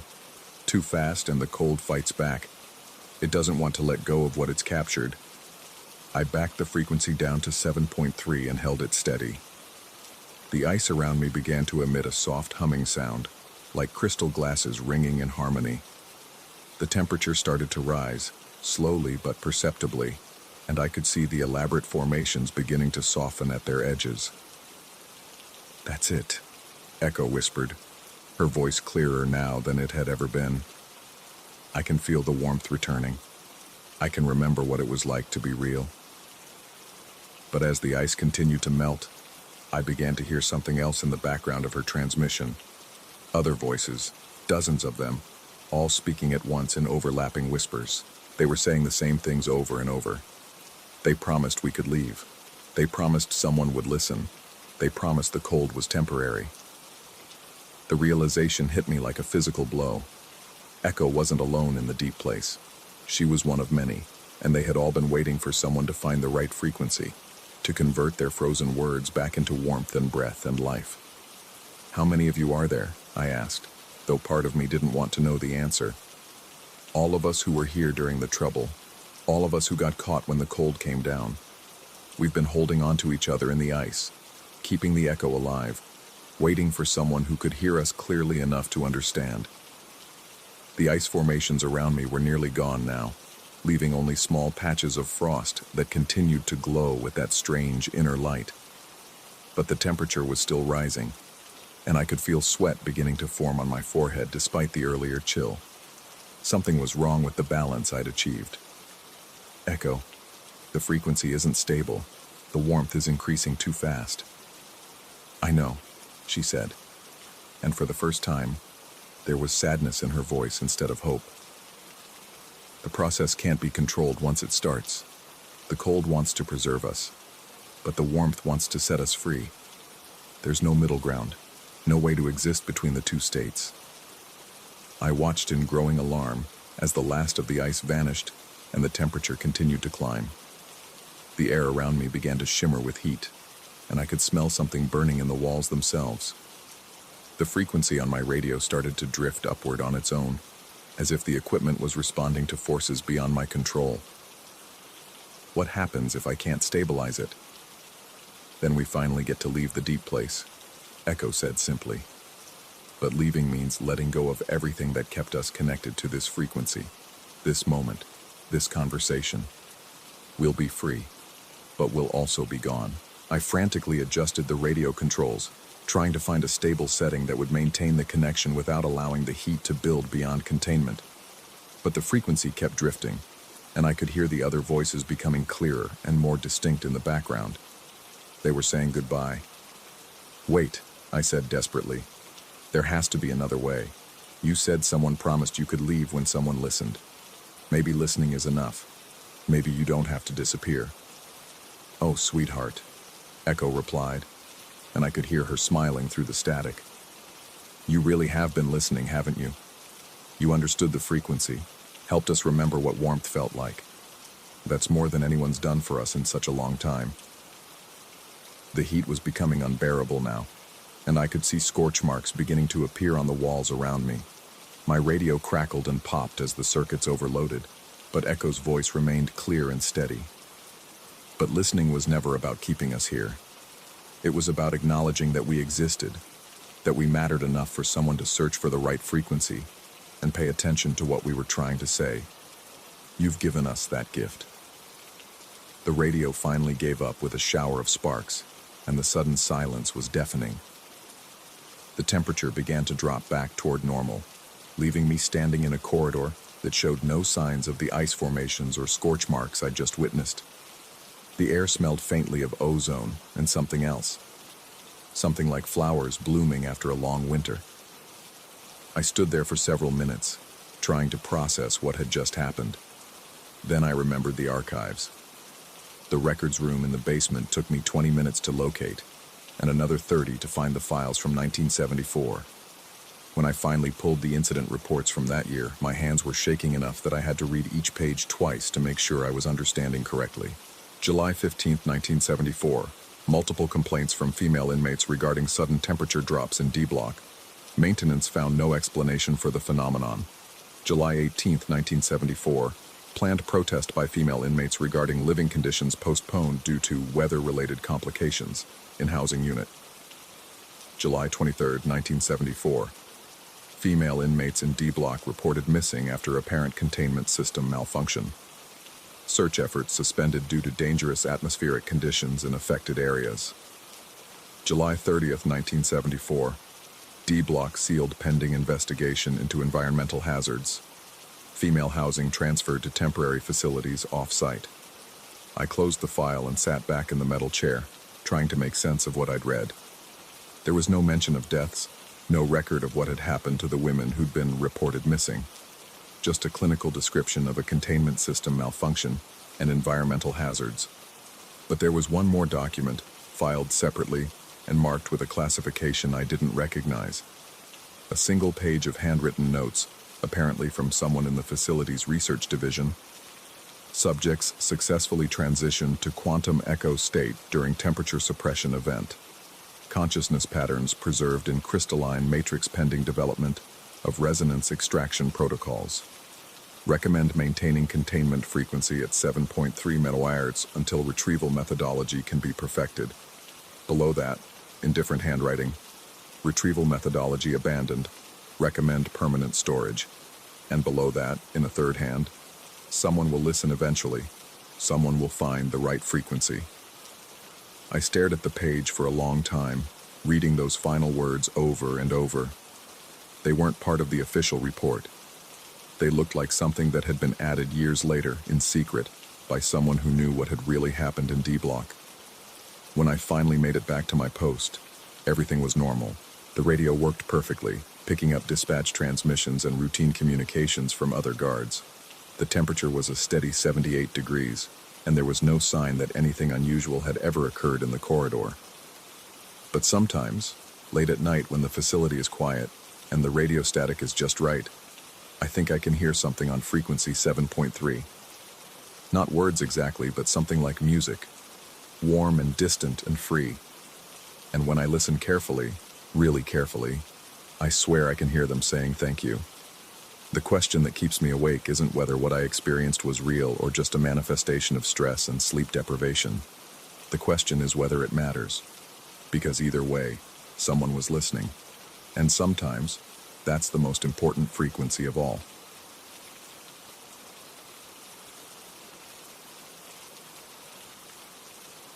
Story 7.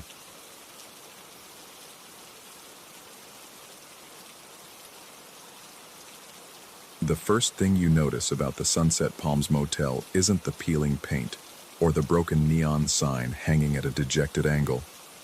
It's the silence. Not the peaceful kind you'd expect from an abandoned building, but something heavier.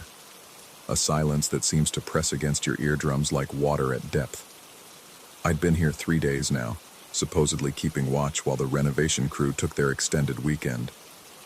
The owner, Marlowe, had been vague about what exactly I was watching for. His weathered hands had trembled slightly when he handed me the keys, and he'd avoided looking directly at the building when he drove away. The rotary phone sat on the front desk like a relic from another era, its black bakelite surface unmarked by decades despite the dust coating everything else.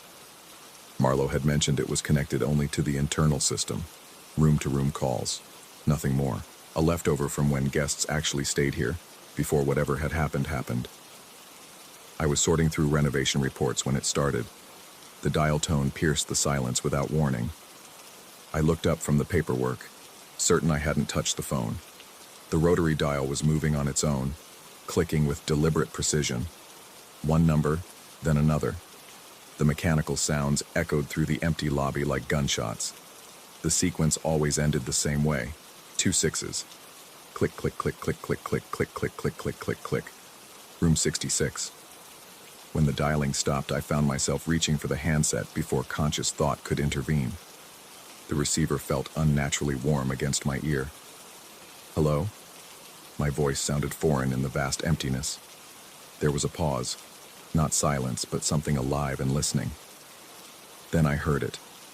My own voice, delayed by what seemed like several seconds, speaking words I hadn't said. Amber weapon. The line went dead. I set the phone down with hands that had started to shake. The logical part of my mind scrambled for explanations. Old wiring, crossed connections. Some kind of echo effect from the building's acoustics. But logic felt thin here, stretched over something much larger and darker. I walked to the control panel mounted behind the desk.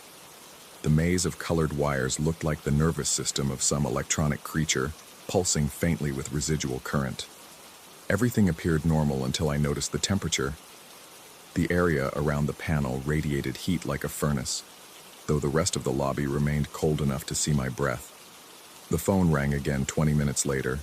Same pattern, same sequence ending in 66, same impossible conversation with my own delayed voice. Amber weapon. This time when I hung up, a shower of golden sparks erupted from the control panel. They cascaded to the floor like dying fireflies, and where they landed on the burgundy carpet, they seemed to burn in the pattern of some symbol I couldn't quite identify. The smell of ozone and heated metal filled the air. I checked the renovation reports again, spreading them across the desk with growing urgency. Room 66 was supposed to have been demolished 6 months ago. The blueprints showed empty space where it had been, a gap in the building's skeleton. But I knew what I'd seen when I'd walked the halls yesterday. A door marked 66, ordinary except for the way shadows seemed to cling to its frame. The third call came as evening settled over the motel like a burial shroud. The golden sparks were more intense now, creating a constellation of tiny burns across the carpet. The symbol was becoming clearer. Concentric circles with radiating lines, like a stylized sun or eye. Amber weapon. My own voice, speaking words that felt important in a way I couldn't grasp. After hanging up, I noticed the panel wires glowing faintly orange, like heated metal. The building's electrical system was failing, that much was certain. But the pattern felt too deliberate, too purposeful to be random malfunction. I had to see the room. The hallway stretched longer than it should have, lined with doors that bore numbers climbing toward an impossible destination. 62, 63, 64, 65. The carpet beneath my feet showed the same burn pattern that was forming in the lobby, as if the building itself was developing some kind of fever. Room 66 stood at the end of the corridor, exactly where the report said empty space should be. The door was painted the same faded green as all the others, but something about it made my vision blur if I looked too directly. A standard brass knob and deadbolt, but below them hung a padlock I hadn't noticed before. The padlock was unlike anything I'd seen. Not metal, but what looked like amber-colored resin instead of numbers. Its surface showed a spectrum of colors arranged in a circle. The current setting pointed to deep blue. I tried my key in the deadbolt first. It slid in smoothly but wouldn't turn, as if the mechanism had fused solid. The amber padlock felt warm to the touch, almost alive. When I pressed different colors, they lit up with internal luminescence, but the lock remained stubbornly closed. Amber weapon. My own voice echoing in my memory. Amber wasn't just a color. It was a thing. Fossilized tree resin. Ancient. Preserving whatever was trapped inside for millions of years. And weapon? I pressed the amber-colored section of the padlock's face. The corridor lights flickered, and for a moment I could have sworn I heard something breathing on the other side of the door. But the lock didn't open. Back in the lobby, the phone was ringing again. The fourth call of the day. The sparks from the control panel were now coming in steady streams, and the carpet symbol was nearly complete. Definitely an eye, with intricate details forming in the burned fibers. The smell of electrical fire was getting stronger. Amber weapon. This time, after my delayed voice spoke those words, I heard something else. A sound like rustling paper or insects moving through dry leaves. It came from the phone itself, as if something was crawling through the copper wires. I slammed the handset down and backed away from the desk. The building felt different now, as if its geometry was shifting when I wasn't looking. The front door seemed farther away than it had been, and shadows moved in my peripheral vision with no light source to cast them. The renovation reports. I spread them out again, searching for anything about Amber, about room 66, about why a door that shouldn't exist was locked with a puzzle that required color instead of numbers. In the margins of one report, I found a handwritten note in faded ink.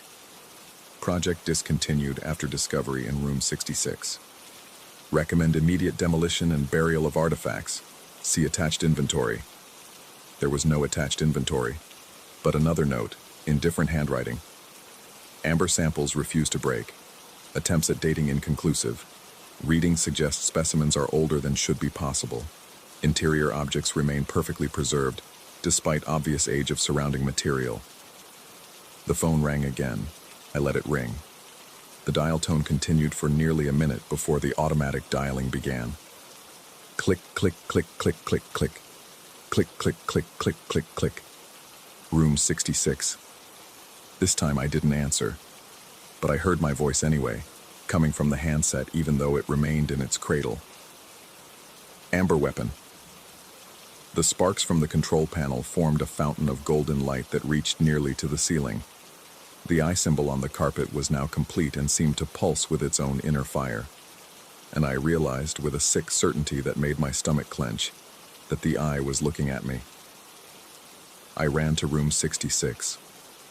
The hallway stretched endlessly, but somehow I was there in seconds, standing before the door with the amber padlock that held answers I wasn't sure I wanted to find. Amber weapon. Not amber, weapon. Amber as weapon. Amber containing weapon. I thought about fossilization, about things trapped for millions of years, preserved perfectly, waiting, about rooms that shouldn't exist containing artifacts that couldn't be dated or destroyed. The padlock had 8 color sections. I'd tried amber. But what if amber wasn't the color? What if amber was the prison and the weapon was what was trapped inside? I pressed black. The lock clicked open. The door swung inward on hinges that moved without sound, revealing a room that defied the building's exterior dimensions. It stretched back much farther than should have been possible, filled with amber-colored formations that looked like frozen honey or crystallized time. Within each formation, shadows moved with deliberate purpose. In the center of the room sat an old rotary phone, identical to the one in the lobby. Its dial was moving on its own, creating sequences that had no connection to any numerical system I knew. And with each rotation, the amber formations pulsed brighter, and the shadows within them pressed closer to their translucent walls. I understood then that I'd been assuming the phone calls were coming from somewhere else, but the lobby phone wasn't receiving calls. It was making them. To here. To this room that existed outside normal space, where something had been waiting in fossilized patience for someone to solve the riddle of its prison. The phone in room 66 continued dialing, and with each sequence, I felt the building around me growing warmer. The electrical system wasn't failing. It was being overloaded by something drawing power it had never been designed to supply. Soon the lights would fail, the doors would lock, and I would be trapped in darkness with whatever was stretching against its amber walls. I backed toward the door, but the hallway beyond was gone. In its place stretched an endless corridor lined with identical doors, all marked 66, all standing slightly open. From behind each one came the sound of dialing, and my own voice speaking words I had never said, would never say, but somehow kept saying anyway. Amber weapon. The formations in the room began to crack. I closed my eyes and tried to remember what the world had looked like before I'd entered this place, before I'd heard the phone ring, before I'd taken a job watching over a building that shouldn't have been able to contain what it contained. But those memories felt like stories someone had told me about a different person, in a different life, in a different kind of reality, where phones only rang when someone was calling, and rooms only existed in the space their walls occupied. Behind my eyelids, golden sparks danced in the shape of an eye that was opening after millions of years of sleep, and somewhere in the darkness beyond thought, my own voice continued its patient recitation, calling to something that was finally ready to answer.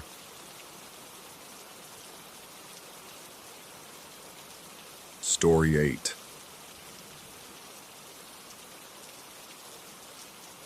The camera's weight felt heavier with each step into the valley, though I'd carried the same gear through dozens of abandoned settlements before.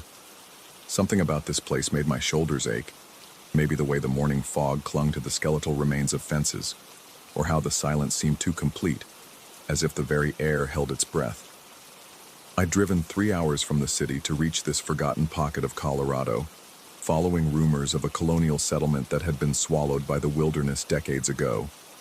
The kind of place that made for haunting photographs and decent money from photography magazines that specialized in American ruins.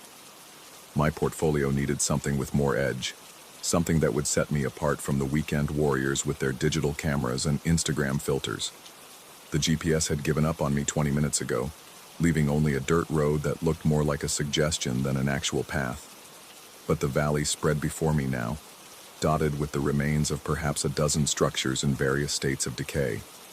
Most were little more than foundations and scattered timber, claimed by decades of harsh winters and summers that could split stone. But one house stood different from the rest. It perched on a slight rise near the valley's eastern slope, its wood siding weathered to the color of old bones but still intact. 2 stories with a steep roof that suggested an attic space beneath. The windows were dark but unbroken, and when I raised my camera for a preliminary shot, I noticed something odd in the viewfinder. Thin lines hung from various points around the structure, the eaves, the porch railing, a few windowsills. At first glance, they looked like decorative elements, maybe wind chimes or hanging plants. But as I walked closer, adjusting the telephoto lens for a better look, I realized they were rope fragments, dozens of them, all cut clean and hanging limp in the still air like the tongues of hanged men. The front door stood slightly ajar, which should have been my first warning to turn around. Instead, I found myself climbing the 3 wooden steps to the porch, my boots echoing hollowly against planks that shouldn't have been strong enough to support my weight after so many years of abandonment. But they held firm, as if the house had been waiting. I pushed the door open with my shoulder, keeping my hands free for the camera. The hinges moved smoothly, too smoothly for something that should have been rusted solid. The smell hit me immediately. Not the expected mustiness of decay, but something cleaner. Furniture polish, maybe, with an undertone of something I couldn't identify. The interior stopped me cold. Everything was perfectly preserved. A burgundy sofa sat facing a stone fireplace, its cushions barely compressed as if someone had just stood up from reading. Bookshelves lined one wall, their volumes neatly arranged by height.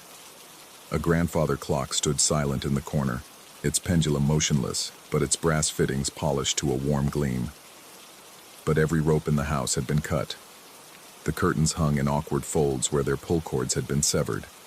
A plant in the corner drooped from its severed hanging line, somehow still alive despite lying in a ceramic pot on the floor. Even the clock's weights had been cut free, the chains ending in frayed stumps while the brass weights themselves sat arranged on the mantelpiece like metallic fruit.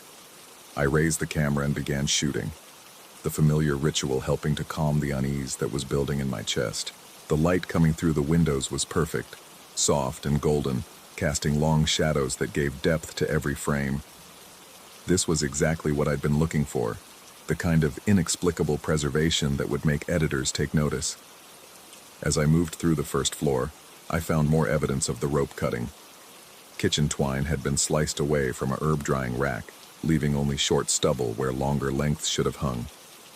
A child's swing hung motionless from the ceiling beam by just one rope, the other cut so precisely that the edge looked almost surgical. No, not a child's swing. The seat was too large, meant for an adult. The thought made my stomach clench for reasons I couldn't explain. The stairs to the second floor creaked under my weight, but again, that sound was wrong. Too musical, too deliberate. Like notes being played on an instrument made of wood and time. At the top, I found 3 bedrooms and a bathroom, all maintained with the same impossible preservation as the floor below.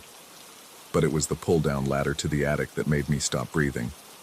Every other rope in the house had been cut, but the cord for the attic access hung intact, swaying almost imperceptibly in a breeze I couldn't feel. It moved like a pendulum, back and forth, as if counting down to something. I should have left then. Every instinct screamed at me to pack up my gear and get back to the car, to put as much distance as possible between myself and this place that felt less abandoned and more waiting. But the photographer in me, the part that had driven me to seek out these forgotten places in the first place, couldn't resist the possibility of what might be hidden in that attic space. The light up there would be spectacular. Natural illumination filtering down through whatever windows or vents existed in the roof structure. It would be the perfect capstone to the shoot, the kind of dramatic final image that could anchor an entire gallery showing. I reached for the cord. The moment my fingers touched the rough hemp, the house seemed to exhale around me. Not a sound exactly, but a sensation, as if the walls themselves had been holding their breath and finally allowed themselves to relax. The cord felt warm in my hand, almost pulse-like, and when I pulled, the ladder unfolded with surprising ease. The smell that wafted down from the opening was overwhelming. Damp fabric, yes, but underneath that something sweeter and more complex, like flowers that had been pressed between the pages of old books, or sachets forgotten in long-closed drawers. It wasn't unpleasant, but it was dense enough to make my eyes water. I climbed carefully, testing each rung before trusting it with my full weight. The attic space opened above me, larger than I'd expected, running the full length of the house. Weak light filtered through a circular window at the far end, painting everything in sepia tones that would have been perfect for photography, if not for what I found waiting in that soft illumination. Dolls hung from the rafters. No, not dolls. Figures made from cloth scraps and stuffing, roughly sewn together in the shape of men. They were dressed in clothing that had been hastily tailored, shirts with sleeves that didn't quite match, pants that bunched awkwardly at the waist. But the stitching was careful, almost loving, as if whoever had made them had taken great care despite working quickly. There were 7 of them in total, hanging at different heights from ropes that seemed newer than anything else in the house. They turned slowly in the still air, their blank faces catching and releasing the light from the far window. Each one wore a small patch of fabric sewn to its chest, and on each patch was embroidered a single letter, Martins, my surname, spelled out across 7 hanging figures in that suffocating attic space. The camera fell from my hands, clattering against the wooden floor. The sound echoed strangely in the confined space, multiplying until it seemed like a dozen cameras had fallen, then 100. I scrambled toward the ladder, my breath coming in short gasps, but before I could reach it, I heard something that made my blood freeze. Creaking, rhythmic and deliberate, coming from below.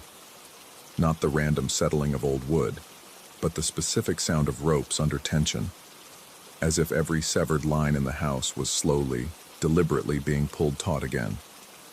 I forced myself to peer down through the attic opening. The hallway below looked the same, but the shadows seemed deeper now, and when I looked toward the stairs, I could see that the single remaining rope of that adult swing was moving. Not swaying, moving, stretching and contracting like a muscle, or like something was testing its strength.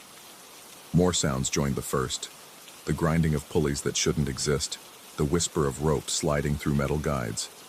From somewhere in the walls came the distinctive snap of cordage under sudden tension, followed by a satisfied settling, as if pieces of an enormous puzzle were clicking into place. I had to get down, had to get out of the house before whatever was happening finished happening. But as I swung my leg toward the ladder, I made the mistake of looking down at my own shadow cast across the attic floor by the light from the window. It was wrong. Not just wrong. Incomplete. The shadow of my left foot was missing entirely, and the edge of my right leg's shadow seemed frayed, as if it were coming apart at the seams. As I watched, a thin line of darkness peeled away from my shadow's shoulder and began to drift toward one of the hanging figures. That's when I understood.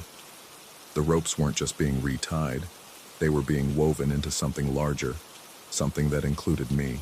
Each restored connection took a piece of my shadow, my essence, and bound it into the house itself. I was being stitched into place, one thread at a time. I dropped through the opening without using the ladder, hitting the hallway floor hard enough to jar my teeth. The impact should have hurt more than it did, but there was a strange cushioning effect, as if the house itself was trying to keep me intact, unbroken. The stairs stretched before me, but they looked longer now, the angles subtly wrong. As I ran toward them, I could hear more ropes snapping into position throughout the house. The curtains in the bedrooms were sliding closed on their newly restored pull cords. The grandfather clock had begun to tick, its weights swinging on chains that gleamed with impossible newness. But worst of all was the sound from behind me, the gentle creaking of 7 figures swaying in perfect unison in the attic above. I took the stairs 3 at a time, my shadow streaming behind me like smoke. In the periphery of my vision, I could see thin tendrils of darkness being drawn away, absorbed into the walls and furniture around me. The burgundy sofa seemed to pulse with a life that wasn't its own. The books on their shelves rustled pages that no wind could have touched. The front door was still open, exactly as I'd left it, but the rectangle of daylight beyond looked somehow smaller than before. The porch seemed miles away instead of mere steps, but I ran toward it anyway, because the alternative was to become another figure hanging in that attic, another letter in someone else's name. I made it to the threshold before the final rope snapped into place. The sound was like a gunshot, sharp and definitive, and with it came a sensation I will never be able to adequately describe. It was like being pulled backward through thick syrup. Every molecule of my being dragged towards something that wanted to own me completely. My shadow, what remained of it, stretched impossibly thin between my feet and the dark interior of the house. For a moment I was caught between 2 states. Part of me still standing in the doorway, part of me already woven into the fabric of that impossible place. I could feel the house's hunger, its desperate need for completion. It had been waiting so long for someone with the right name, the right configuration of letters that would allow it to finish whatever work had begun there. But something saved me. Maybe it was the fact that I hadn't touched any of the other ropes, that I'd been careful to avoid every hanging strand except for the attic cord.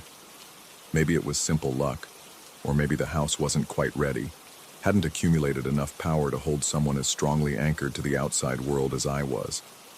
The tension snapped. I stumbled forward onto the porch, gasping like a drowning man who'd just reached the surface. Behind me, the house settled with a sound like a disappointed sigh.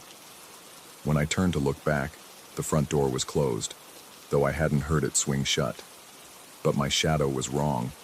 It moved a fraction of a second behind my movements, as if it were being pulled through thick liquid. And when I raised my hand to shield my eyes from the sun, I could see thin threads of darkness still connecting me to the house, visible only at certain angles, like spider silk caught in the light. I ran to my car without looking back again, threw my equipment into the back seat, and drove until the valley was far behind me. But even now, 3 months later, those threads are still there. I can feel them tugging at me sometimes, especially at dusk when the shadows grow long. My photographs from that day came out perfectly, every shot crystal clear except for the ones I took in the attic. Those show only empty rafters and dusty air, as if the hanging figures had never existed at all. But sometimes, when the light hits the photos just right, I can make out 7 faint outlines against the background. And sometimes, late at night when the world is quiet enough, I can hear them swaying. I've been back to that valley 3 times now, following the same dirt road, retracing my exact route.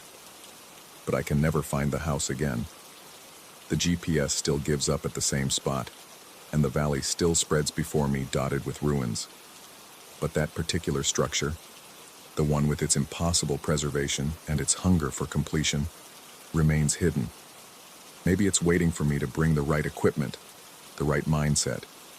Maybe it knows I'll eventually stop fighting the pull of those invisible threads and come back to finish what we started. Or maybe it's already found someone else with the right letters in their name, someone less careful about which ropes they touch. I hope, for their sake, they learn to run faster than I did. But sometimes, when my shadow moves just a little too slowly, I think I can hear 7 voices calling my name from a place that exists somewhere between memory and nightmare. And I know that eventually I'm going to have to go back and answer them. After all, some things are designed to be completed, and I can feel myself unraveling, one thread at a time. Story 9. The fluorescent lights in St. Agnes emergency room buzzed with the persistence of trapped insects, casting everything in that particular shade of institutional white that made healthy people look corpse pale. I'd been working here exactly 6 days when Margaret Voss, the night supervisor, cornered me by the medication lockup. Margaret had the kind of face that suggested she'd seen too much and trusted too little. Deep-set eyes that seemed to catalog every movement, every breath you took. She never smiled, never made small talk, and had a way of appearing beside you without making a sound. Thompson. Her voice carried the authority of someone who'd been running night shifts since before I was born. You're not walking home anymore. Not after 11. I paused in my inventory count, pen suspended over the clipboard. Excuse me. The night shift extra coverage. She leaned closer, and I caught the scent of industrial soap and something medicinal. They like mail company. You take the bus or you call a cab, but you don't walk those streets alone. The phrase hung in the stale recycled air like a diagnosis I didn't understand. Night shift extra coverage? I'd been through all the orientation materials, studied every protocol manual they'd given me. There was no mention of additional coverage. I'm not sure I follow, but Margaret had already turned away, her white shoes squeaking against the polished linoleum as she disappeared around the corner toward the nurse's station. That was Margaret's way. Drop a cryptic warning and vanish before you could ask for clarification. For the next 3 nights, I dutifully took the 47 bus home, watching the industrial district blur past the grimy windows. Smokestacks and storage tanks stood like sentinels against the orange glow of sodium lights, while the smell of chemical processing plants seeped through the bus's rattling vents. Each night, I found myself scanning the empty sidewalks we passed, wondering what exactly Margaret thought I might encounter out there. The 4th night changed everything. I was halfway home when I realized I'd left my umbrella in the break room locker. Dark clouds had been gathering all evening, and the weather app on my phone showed thunderstorms moving in. The next bus wouldn't arrive for another 40 minutes, long enough to get thoroughly soaked. Against my better judgment, and Margaret's cryptic warning, I walked back. The hospital after midnight transformed into something entirely different. During the day, St. Agnes buzzed with controlled chaos, ambulance sirens, overhead pages, the constant shuffle of staff and visitors. But at 12:30 a.m., the building seemed to hold its breath. My footsteps echoed in the empty corridors like gunshots, amplified by the high ceilings and bare walls. The employee entrance required my badge swipe, and the electronic beep seemed unnaturally loud in the silence. Inside, emergency lighting cast long shadows that seemed to shift and move as I passed. The main elevators were shut down for the night, so I took the service stairs to the 3rd floor where the staff lockers were housed. That's when I heard it. The PA system crackled to life, and my own voice filled the empty corridors. Attention all staff. Security Protocol 77 Alpha is now in effect. All personnel must remain at designated stations until further notice. I stopped dead on the stairwell landing, my hand gripping the cold metal railing. The voice was definitely mine. The same slight rasp from too many years of cigarettes, the same New England accent I'd tried unsuccessfully to soften. But I had never made that announcement. I'd never even heard of Protocol 77 Alpha. The announcement repeated, echoing through the empty halls with a mechanical precision that made my skin crawl. I waited for it to end, for silence to return, but it just kept cycling. The same words, the same inflection, like a broken record player stuck in an endless loop. I climbed the remaining stairs 2 at a time, desperate to reach the locker room and get out. But as I pushed through the fire door onto the 3rd floor, the overhead lights began to flicker in sequence. First the ones nearest the stairwell, then marching down the corridor like dominoes falling in slow motion. My reflection caught my eye in the darkened windows that lined the hallway. For a split second, I saw myself as I was.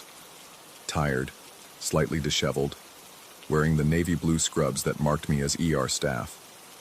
But then the lights flickered again, and in that strobing illumination my reflection seemed wrong somehow. The figure in the glass wore my face, my scrubs, but there was something else. A translucent mask or breathing apparatus that obscured the features, making them indistinct and shifting. I blinked hard, shook my head, looked again. Just my normal reflection stared back, pale and wide-eyed in the fluorescent glare. The locker room felt like a tomb. My footsteps were muffled by the industrial carpeting, and the only sound was the persistent hum of the ventilation system. I found my locker, spun the combination with trembling fingers, and grabbed my umbrella from the top shelf. That's when I noticed the clipboard hanging beside the time clock station. It shouldn't have been there. The electronic system had replaced manual timesheets years ago. Everyone badged in and out using their ID cards. But there it was, a metal clipboard with actual paper timesheets, filled out in handwriting I didn't recognize. Curiosity overrode caution. I approached the clipboard and lifted the top sheet. My name was there, written in a neat, unfamiliar script. Thompson Daniel, night extra coverage. Below it, a series of time entries spanning the past 3 weeks, dates that preceded my hire date by 2 weeks. According to these records, I'd been working here since before I'd even applied for the job. Each entry was identical. Clock in at 3:33 a.m., no clock out time. My hands shook as I flipped through the pages, week after week of the same entries, always starting at 3:33, never ending. Some sort of error in the system, I told myself. A clerical mistake, maybe confusion with another employee who had a similar name. But as I studied the handwriting more closely, a chill ran down my spine.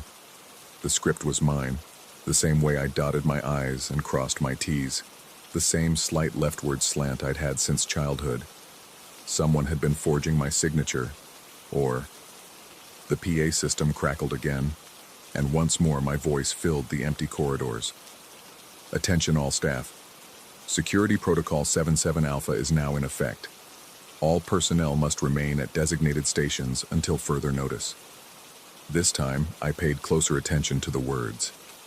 They were spoken with the exact rhythm and cadence I used when I was exhausted, running on automatic pilot during those endless double shifts I'd worked at my previous hospital.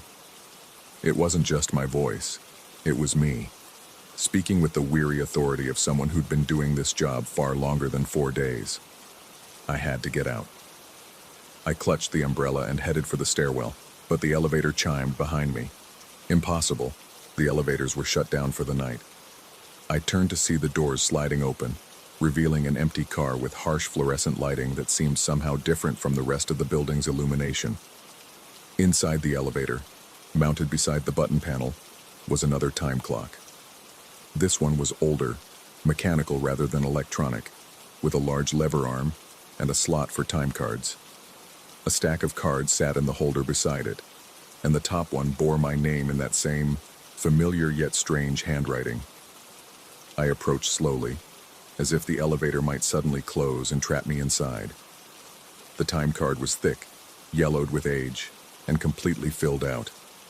Months of entries, all in my handwriting, all beginning at 3:33 a.m. and never ending. At the bottom, in red ink that seemed to glisten under the harsh lights, someone had written, "Permanent assignment, night extra coverage." The elevator doors began to close. I lunged forward and grabbed the time card, yanking it free just as the doors sealed shut. The elevator didn't move, just sat there, humming ominously, as if waiting for something. Looking at the card in my hands, I noticed something that made my blood run cold. The entries weren't just in my handwriting, they were in my blood. The red ink had the dark, rust-colored hue of dried blood, and when I held the card closer to the light, I could see the faint impressions of fingerprints pressed into the cardboard. My fingerprints. The PA announcement started again, but this time there was a variation. Attention Daniel Thompson. Report to Time Clock Station 7 for shift assignment. Night extra coverage is mandatory for all matching personnel. Time Clock Station 7. I looked around the hallway, counting the stations mounted on the walls. There were only 6, numbered 1 through 6 in small metal placards. But at the far end of the corridor, near the emergency exit, another time clock had appeared. Its metal housing was tarnished with age, and the number 7 hung crookedly beside it. I walked toward it like a man approaching his own execution. Each step echoed in the empty hallway, competing with the endless loop of my recorded voice issuing instructions I'd never given. The time clock was ancient, probably from the 1950s, with a heavy mechanical mechanism that looked like it could punch through steel. There was already a time card inserted in the slot. My name was typed across the top in faded letters. Thompson, Daniel, night extra coverage. Below it, a single time entry. Clock in, 3:33 a.m., followed by a date, today's date. I looked at my watch, 3:32 a.m. As the second hand swept toward the 12, I heard footsteps approaching from behind. Slow, deliberate footsteps that matched my own gait perfectly. I turned around, but the hallway was empty. Yet the footsteps continued, growing closer, accompanied by the soft rustle of scrubs and the squeak of hospital shoes against linoleum. 3:33 a.m. The time clock activated with a loud mechanical chunk that reverberated through the corridor like a gunshot. The time card ejected from the slot, fluttering to the floor at my feet. When I bent to pick it up, I saw that it now showed a clock-out time. 3:33 a.m. written in fresh red ink that was still wet to the touch. But I hadn't touched the machine. I hadn't punched anything. The footsteps stopped directly behind me. I stood slowly, the bloody time card trembling in my hands, and turned around. The hallway stretched empty before me, but in the reflection of the window glass, I saw myself standing there. Except this version of me wore a breathing mask that obscured his features, and his scrubs were stained with something dark that could have been blood, or could have been shadows. The reflection raised its hand in a mockery of a wave, then pointed to its wrist where a watch should be. The gesture was clear. Time's up. I ran. Down the corridor, through the fire door, taking the stairs 3 at a time while my own voice echoed from the speakers. Attention all staff. Night extra coverage shift change is now complete. Regular personnel may resume normal duties. I burst through the employee entrance and into the cool night air, gasping as if I'd been underwater. Rain was beginning to fall, heavy drops that splattered against the concrete and filled the air with the smell of wet asphalt and ozone. Behind me, the hospital loomed like a monument to secrets I wasn't meant to uncover. But I could still hear it, even out here in the rain. The soft mechanical chunking of time clocks, punching entries for shifts that never ended, recording hours worked by people who may or may not exist. I still had the bloody time card clutched in my fist. The next morning I called in sick. Then I called my supervisor to request a transfer to day shift. When she asked why, I told her I'd had some health issues that made night work difficult. She seemed unsurprised, almost as if she'd been expecting the call. Margaret Voss left me a voicemail that afternoon. Her voice was carefully neutral, professional. Thompson, I see you've requested day shift. That's probably for the best. The night extra coverage position has been filled. I never went back to work nights at St. Agnes, but sometimes when I can't sleep, I drive past the hospital in the early morning hours. Through the windows on the 3rd floor, I can see figures moving in the corridors, staff members making their rounds, checking on equipment, going about the endless business of keeping people alive. Except the hospital doesn't run a night shift anymore. According to the official schedules, the building is minimally staffed after 11 p.m., with only security guards and emergency on-call personnel. Yet there they are, night after night, these dedicated healthcare workers tending to patients in wards that shouldn't be occupied, following protocols that don't officially exist. Sometimes I think I can see myself among them. A figure in navy blue scrubs moving purposefully through the halls, forever punching in at 3:33 a.m., forever fulfilling the obligations of a shift that never truly ends. The bloody time card is still in my wallet, though it's faded now to the color of old rust. Some nights I take it out and study the handwriting, trying to convince myself it's not mine.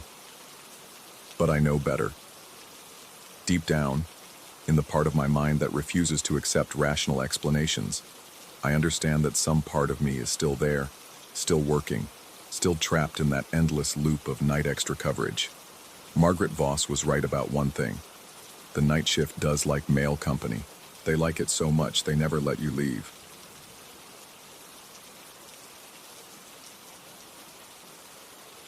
Story 10.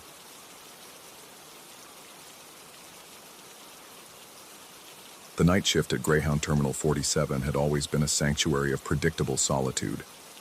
23 years of watching empty platforms under fluorescent lights that hummed their mechanical lullabies, of checking locks and monitoring security feeds that showed nothing more exciting than occasional tumbleweeds of discarded newspapers.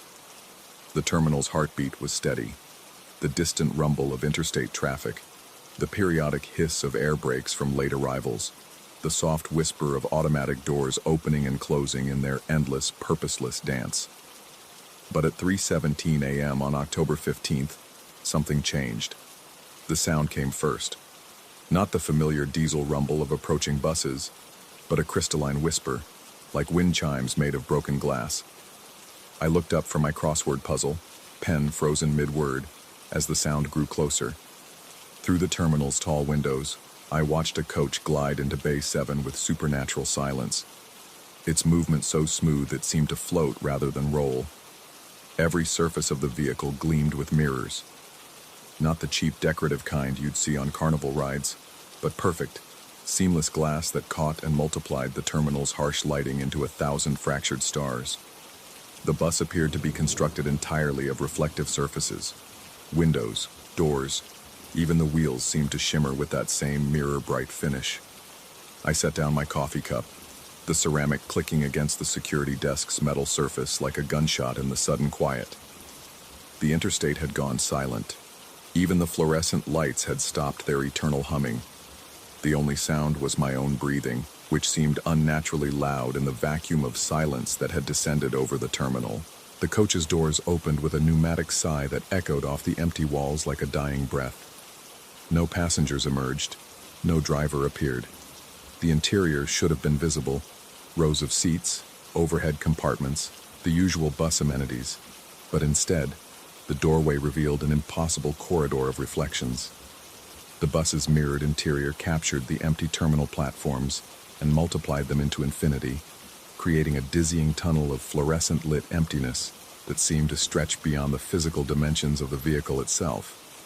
I stood slowly, my chair's wheels squeaking in protest. My reflection in the terminal's windows moved with me, but something was wrong with the image.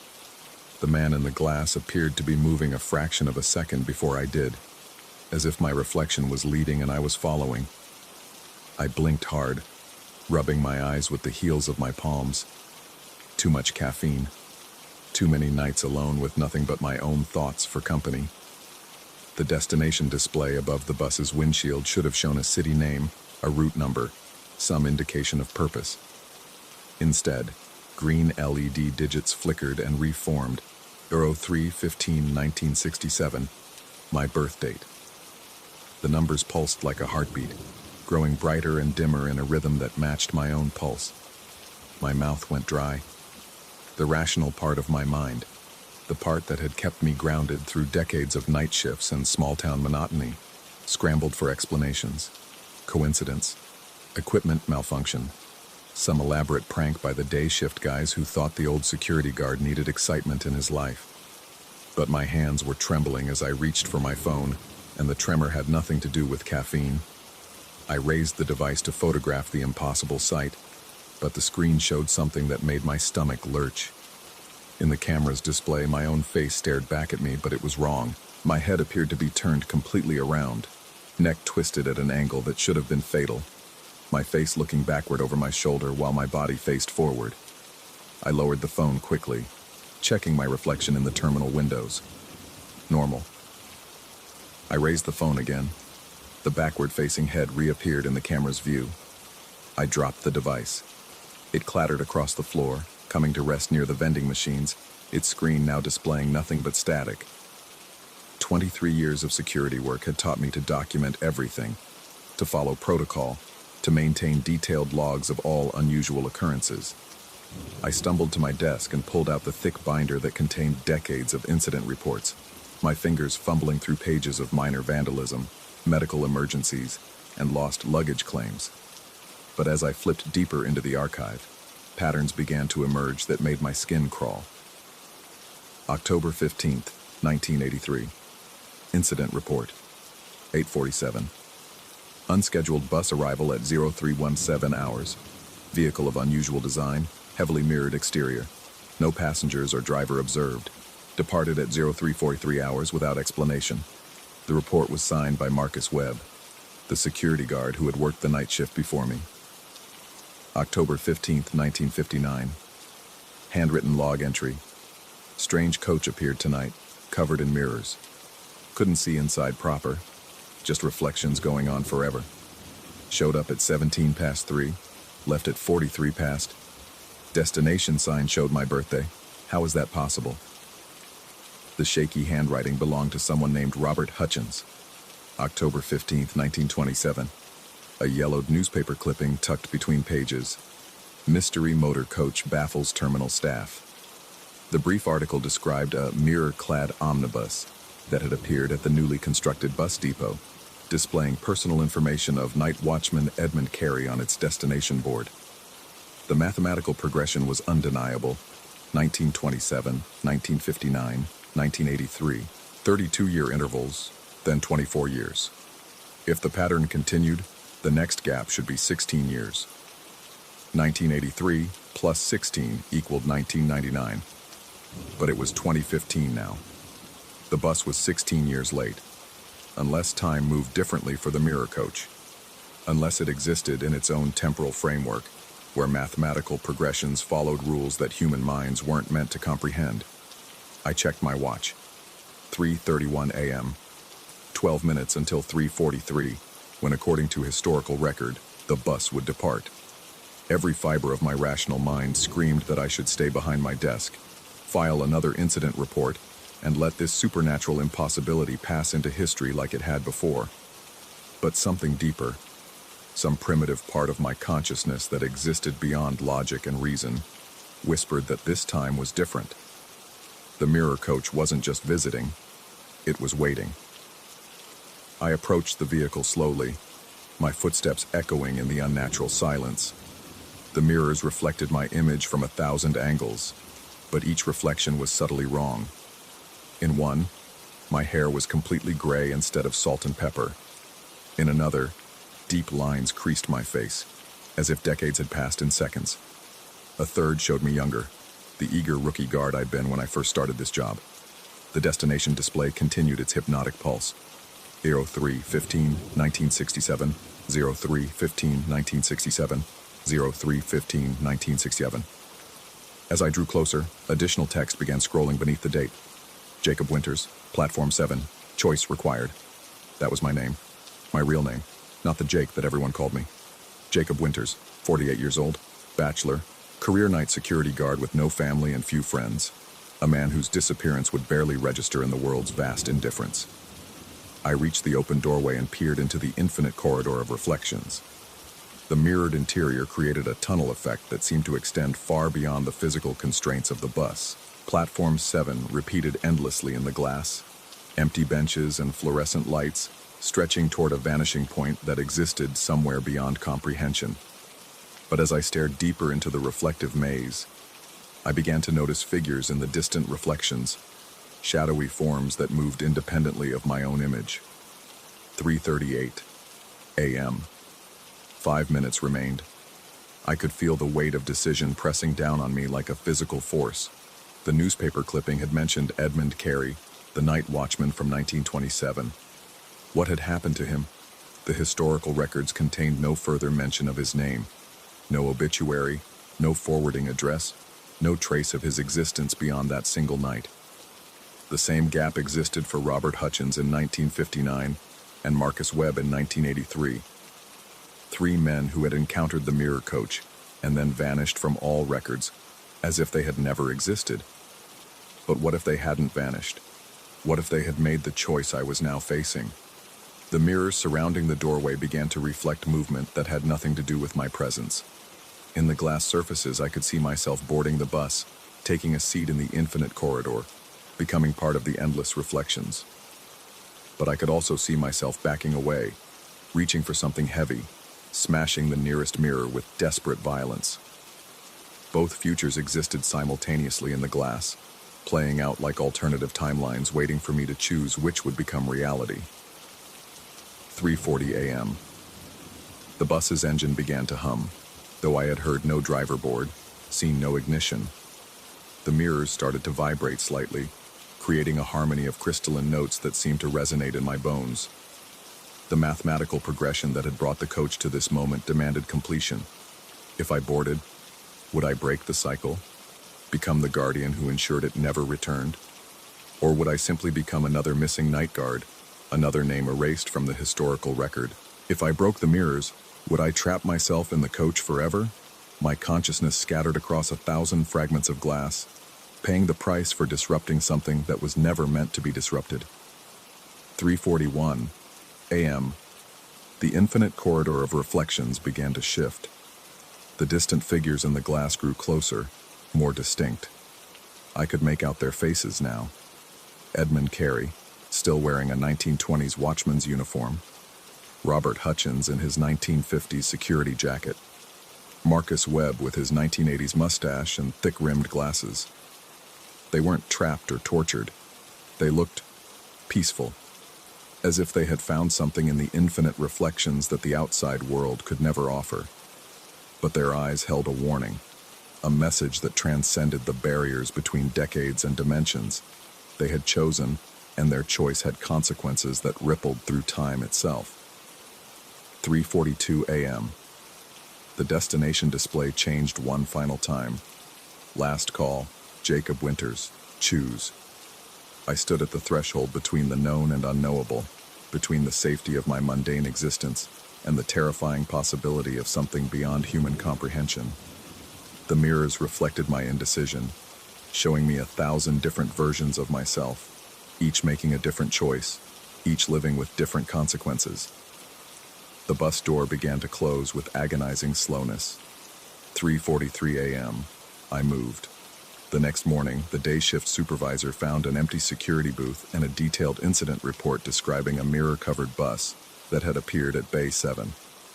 The report was signed Jacob Winters and dated October 15, 2015, but no employee by that name appeared on any payroll records. The security cameras had malfunctioned between 3:17 and 3:43 a.m., showing nothing but static. The only physical evidence was a single spiderweb crack in one of the terminal's windows, a break in the glass that caught the morning light and fractured it into 1,000 tiny reflections, each one showing a slightly different view of the empty platform beyond.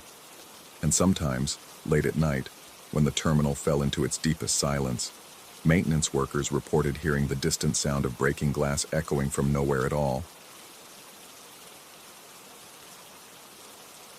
Story 11.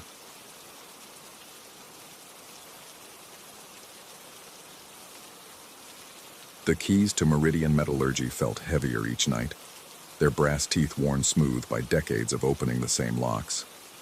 I'd been pulling the midnight shift for 3 months now, ever since the plant shuttered operations and moved everything overseas.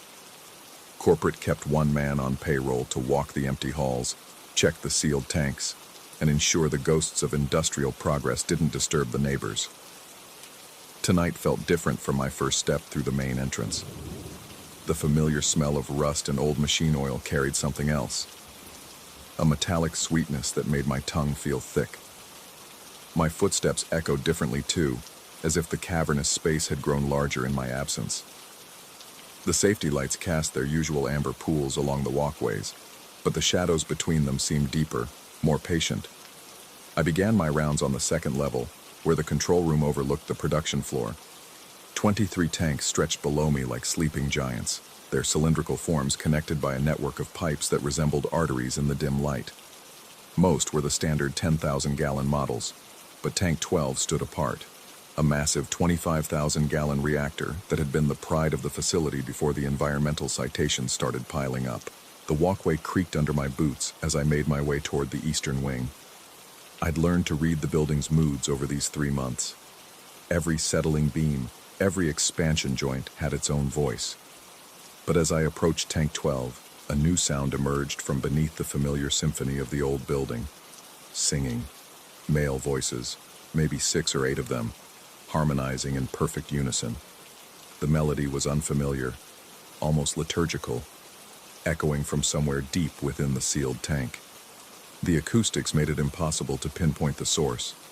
The sound seemed to rise from the tank's depths and spiral upward through pipes that hadn't carried anything but stagnant air for 2 years. I stopped at the safety railing and listened. The voices grew stronger, more distinct.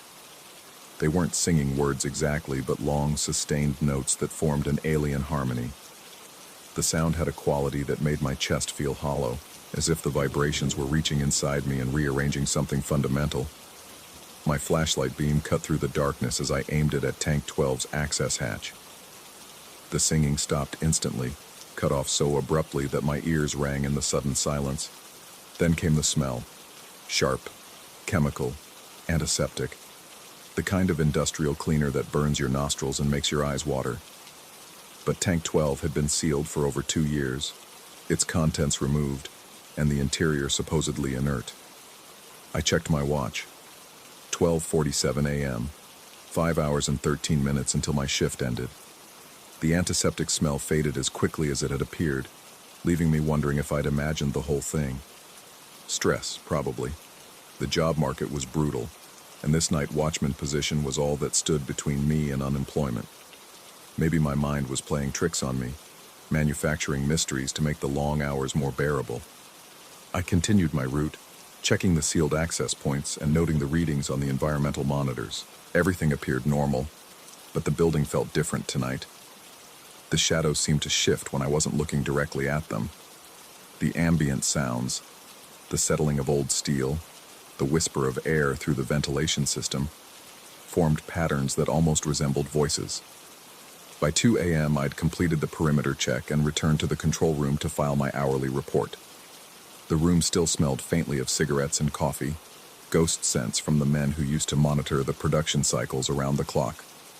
Bank after bank of switches and indicators lined the walls, most of them dark now, their functions irrelevant to a dead facility. I was reaching for the logbook when the first light appeared on panel C. A single red indicator, glowing softly in the darkness. Then another, this one amber. Within seconds, dozens of lights were flickering to life across the panel, creating a pattern that made my breath catch in my throat. It was an organizational chart. The lights formed neat rows and columns connected by illuminated pathways that represented reporting structures. At the top, a cluster of indicators spelled out management.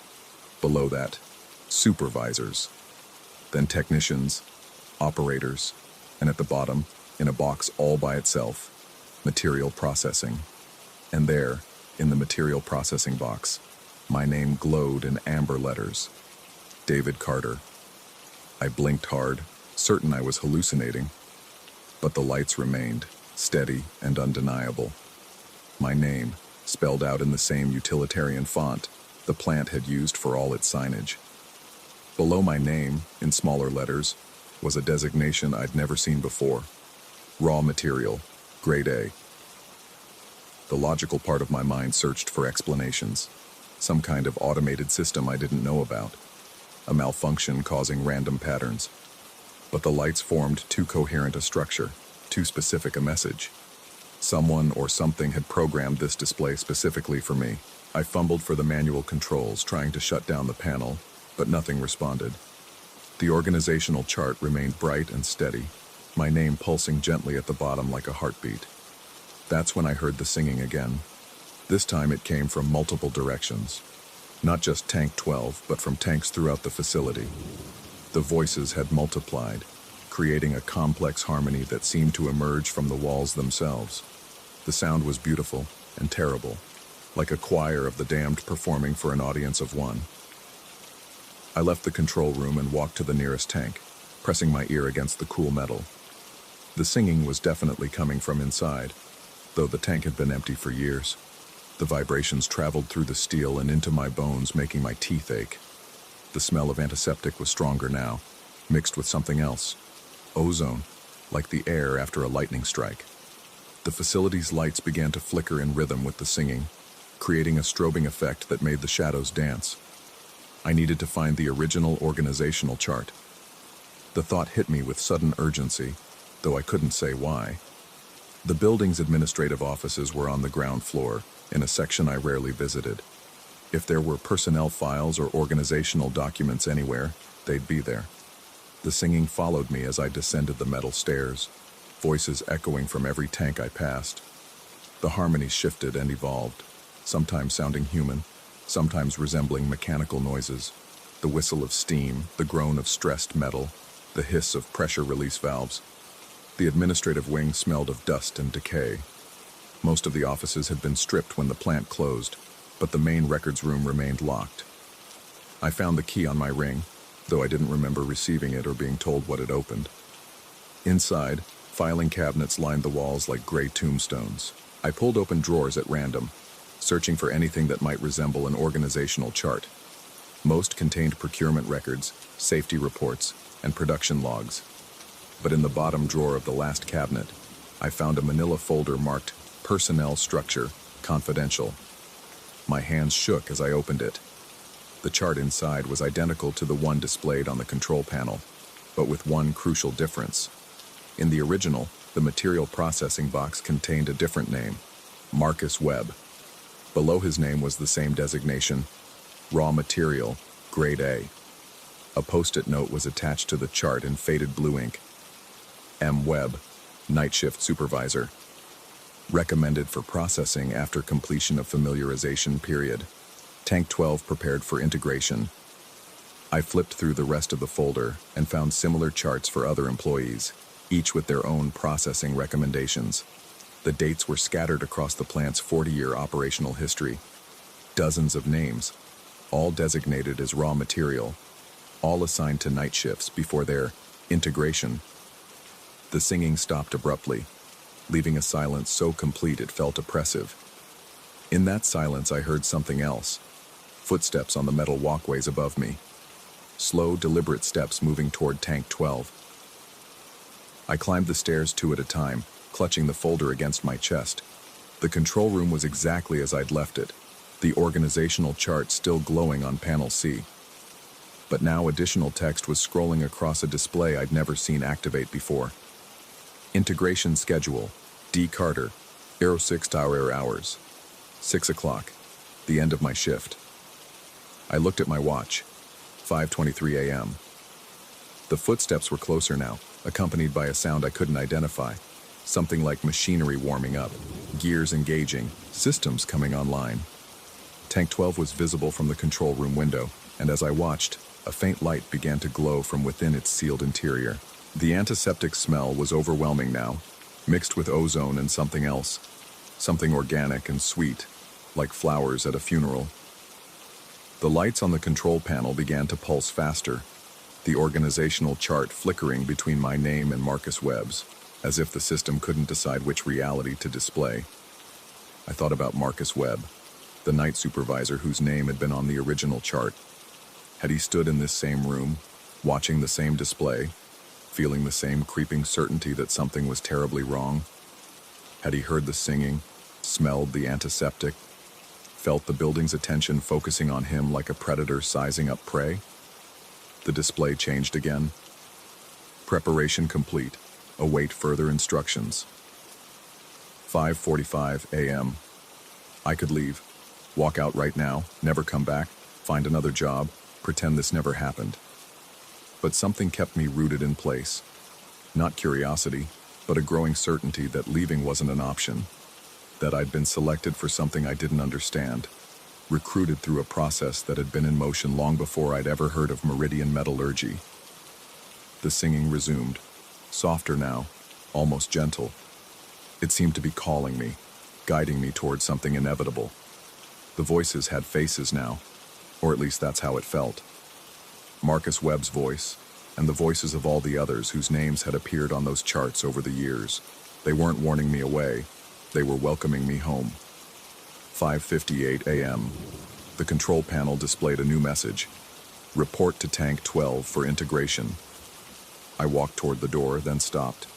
The folder was still in my hands, the original organizational chart showing Marcus Webb's name where mine now appeared. Maybe if I could restore it somehow, replace my designation with his, return things to the way they were supposed to be. But as I looked at the chart more closely, I noticed something I'd missed before. In the top corner, in small faded print, Revision 247. 247 revisions. How many names had occupied that bottom box over the years? How many night supervisors had stood where I was standing, holding the same folder, making the same desperate calculations? 6 a.m. The lights in the control room went out, leaving only the amber glow from Panel C. In that glow, I could see my reflection in the window. Tired, confused, but somehow peaceful. The singing had become a lullaby now, soothing and familiar, like something I'd known all my life. I set the folder on the desk and walked toward Tank 12. With each step, the antiseptic smell grew stronger, more welcoming. The tank's access hatch was standing open now, though I didn't remember opening it. A warm amber light spilled from the opening, and the singing voices were clearest here, harmonizing in perfect welcome. As I climbed the ladder, I wondered if this was how it had always been meant to end. Maybe the job posting hadn't been random. Maybe I'd been selected long before I'd ever filled out an application, chosen through criteria I couldn't begin to understand. The last thing I remember clearly is the warmth of the light, the comfort of the voices, and the strange sense that I was finally where I belonged. Everything after that is unclear. Fragments of sensation, glimpses of purpose, the feeling of becoming part of something larger and more important than I'd ever imagined. When the day shift supervisor found the control room the next morning, Panel C was dark. The organizational chart was gone, the displays blank. According to the logbook, David Carter had completed his rounds at 5:47 a.m. and signed out normally at 6 a.m. But they never found him. And if you ask the new night supervisor, a young woman named Sarah Chen who started just 2 weeks later, she'll tell you she sometimes hears singing from Tank 12. Male voices, harmonizing in perfect unison, echoing through impossibly long pipes. She's learned not to point her flashlight at the tank when it happens. She's learned that some sounds are meant to be heard, not seen. And lately, she's been noticing that the lights in the control room sometimes flicker on by themselves, forming patterns that almost look like an organizational chart. She can't quite make out all the details yet, but she's pretty sure she can see her name at the bottom, in a box labeled Material Processing. The facility's been scheduled for demolition next month, but Sarah's been asked to stay on until then, to keep an eye on things during the final weeks. She's been told her shift ends at 6 a.m. She's been told a lot of things. Story 12. The fluorescent lights buzzed their familiar tune above me as I made my way through the empty terminal, clipboard in hand, checking off the last departures of the night. 4 a.m. inventory shifts had become routine over my 7 years supervising the yard at Interstate Station 47. But something about this particular morning felt different. The air hung heavier than usual, thick with an anticipation I couldn't name. I'd always prided myself on knowing every sound this place made, the distant hum of the refrigeration units in the food court, the occasional settling groan of the steel framework, even the subtle whistle the wind made when it caught the corner of Platform C just right. But tonight, beneath those familiar sounds, I heard something else. The low rumble of an engine idling somewhere in the yard. That shouldn't have been possible. The last scheduled departure had pulled out at 11:47 p.m., and incoming arrivals weren't due until 6:15 a.m. I'd personally checked the gate logs and security cameras before beginning my rounds, yet there it was, unmistakable. The steady throb of a diesel engine running somewhere beyond the main building. I grabbed my flashlight and headed for the back exit, my footsteps echoing hollowly in the deserted terminal. The moment I pushed through the heavy steel door, I saw it. A bus sat idling at Gate 7, though the gate itself showed no record of entry. The vehicle was unlike anything in our usual fleet. An older model, probably from the 70s, painted in a dull white that seemed to absorb rather than reflect the harsh sodium lights overhead. No company logos adorned its sides, no route numbers or destination markers. Just blank institutional white that reminded me uncomfortably of hospital walls. As I approached, my breath began forming small clouds in the suddenly frigid air. The temperature seemed to be dropping by the minute, though the weather service had forecast a mild October night. The bus sat perfectly still except for the gentle vibration of its idling engine, and I noticed something peculiar about the windows. They were tinted so darkly from the inside that I couldn't see through them, despite the vehicle's interior being clearly illuminated. I circled around to the front, expecting to find a driver, perhaps someone who'd gotten confused about schedules or gates. The driver's seat was empty, not just unoccupied, completely empty, as if no one had ever sat there. The steering wheel turned slowly, minutely, as if guided by invisible hands keeping the bus in perfect position. That's when I noticed the doors were open. Cool air rushed out from the interior, carrying with it the antiseptic smell of a medical facility. Above the entrance, a neon sign flickered to life. Coleta, in stark red letters. Collection. I'd seen that word before, though I couldn't immediately remember where. I climbed the 3 steps into the bus, my flashlight beam cutting through the artificial twilight within. What I found made me pause at the threshold, trying to process what I was seeing. The seats were all facing backwards. Every single passenger seat in the bus had been turned around to face the rear of the vehicle, creating an amphitheater effect that drew the eye inexorably toward the back wall. There, humming quietly between the last row of seats, sat a hospital-grade refrigeration unit, the kind used for transporting medical supplies, blood supplies. The refrigerator vibrated with mechanical precision, its compressor cycling on and off in a rhythm that seemed almost biological. A soft blue light emanated from its control panel, casting everything in an otherworldly glow.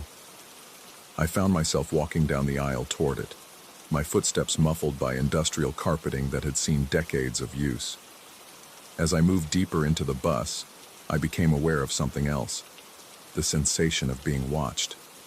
Not by anyone visible, the bus was clearly empty except for myself, but by something just beyond the edge of perception. The feeling crawled up my spine like cold fingers, raising the hair on my arms despite the layers of my uniform jacket. I reached the refrigerator and noticed a clipboard hanging from a chain beside it. The top sheet was a requisition form, partially filled out in neat handwriting I didn't recognize. The quantity column showed a number that made my stomach clench: 47 units. The date was today's date.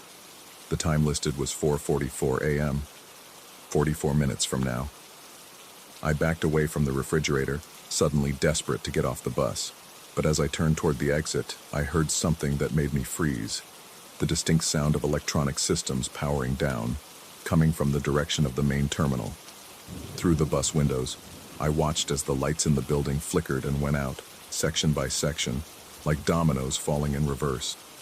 My radio crackled to life with static, then fell silent. The emergency backup systems should have kicked in immediately, but the terminal remained dark. In the distance, I could hear the electronic chimes that meant the ticketing computers were rebooting, followed by the mechanical whir of printers starting up without input. I stumbled down the aisle toward the front of the bus, but stopped when my flashlight illuminated something I'd missed on my way in. A leather satchel tucked beneath the driver's seat. Inside, yellowed papers spilled out in disorganized piles. I pulled out the topmost document and recognized the letterhead of our regional medical center. It was a transportation protocol manual, dated 1973, with handwritten amendments spanning decades. The pages were filled with procedures for emergency collection services and critical shortage protocols. One section, highlighted in faded yellow marker, described a 3-flash signal system. Collata display flashing 3 times indicates immediate boarding protocol. All available units should report for collection within 20 minutes of signal initiation. My hands shook as I flipped through more pages. Incident reports from the 70s described a mysterious transportation service that appeared during medical emergencies. Flu outbreaks, industrial accidents, natural disasters, anything that depleted regional blood supplies. The reports mentioned the same details I was experiencing: unmarked white bus, backwards-facing seats, refrigeration unit, and a complete absence of any identifiable driver or company. But what made my blood run cold were the personnel reports. Dozens of them, spanning 5 decades, all describing employees who had encountered the bus and were never quite the same afterward. Some quit their jobs the next day. Others continued working but seemed hollow, distant, as if some essential part of them had been left behind. A few had vanished entirely, though security footage showed them walking calmly out of the station and into the night, never to return. The most recent report was dated 6 months ago, filed by my predecessor as yard supervisor. He discovered the bus during a similar early morning inventory, had climbed aboard to investigate, and had resigned the following week without explanation. His final entry in the log simply read, "Some collections aren't meant for the living to witness." Behind me, the refrigerator's compressor clicked off, and in the sudden silence, I heard something that made every nerve in my body scream. Footsteps. Slow, measured footsteps coming from outside the bus, approaching the open door. I switched off my flashlight and crouched low between the seats, peering through the darkened windows. A figure moved through the shadows of the yard, too distant and indistinct to make out clearly, but walking with the purposeful gait of someone who knew exactly where they were going. As it drew closer, I realized it wasn't walking on the asphalt. Its feet made no sound at all. It was gliding, moving with the fluid grace of something that had long ago forgotten the constraints of gravity. The footsteps, if they could be called that, stopped just outside the bus. I held my breath, pressing myself deeper into the shadows between the seats.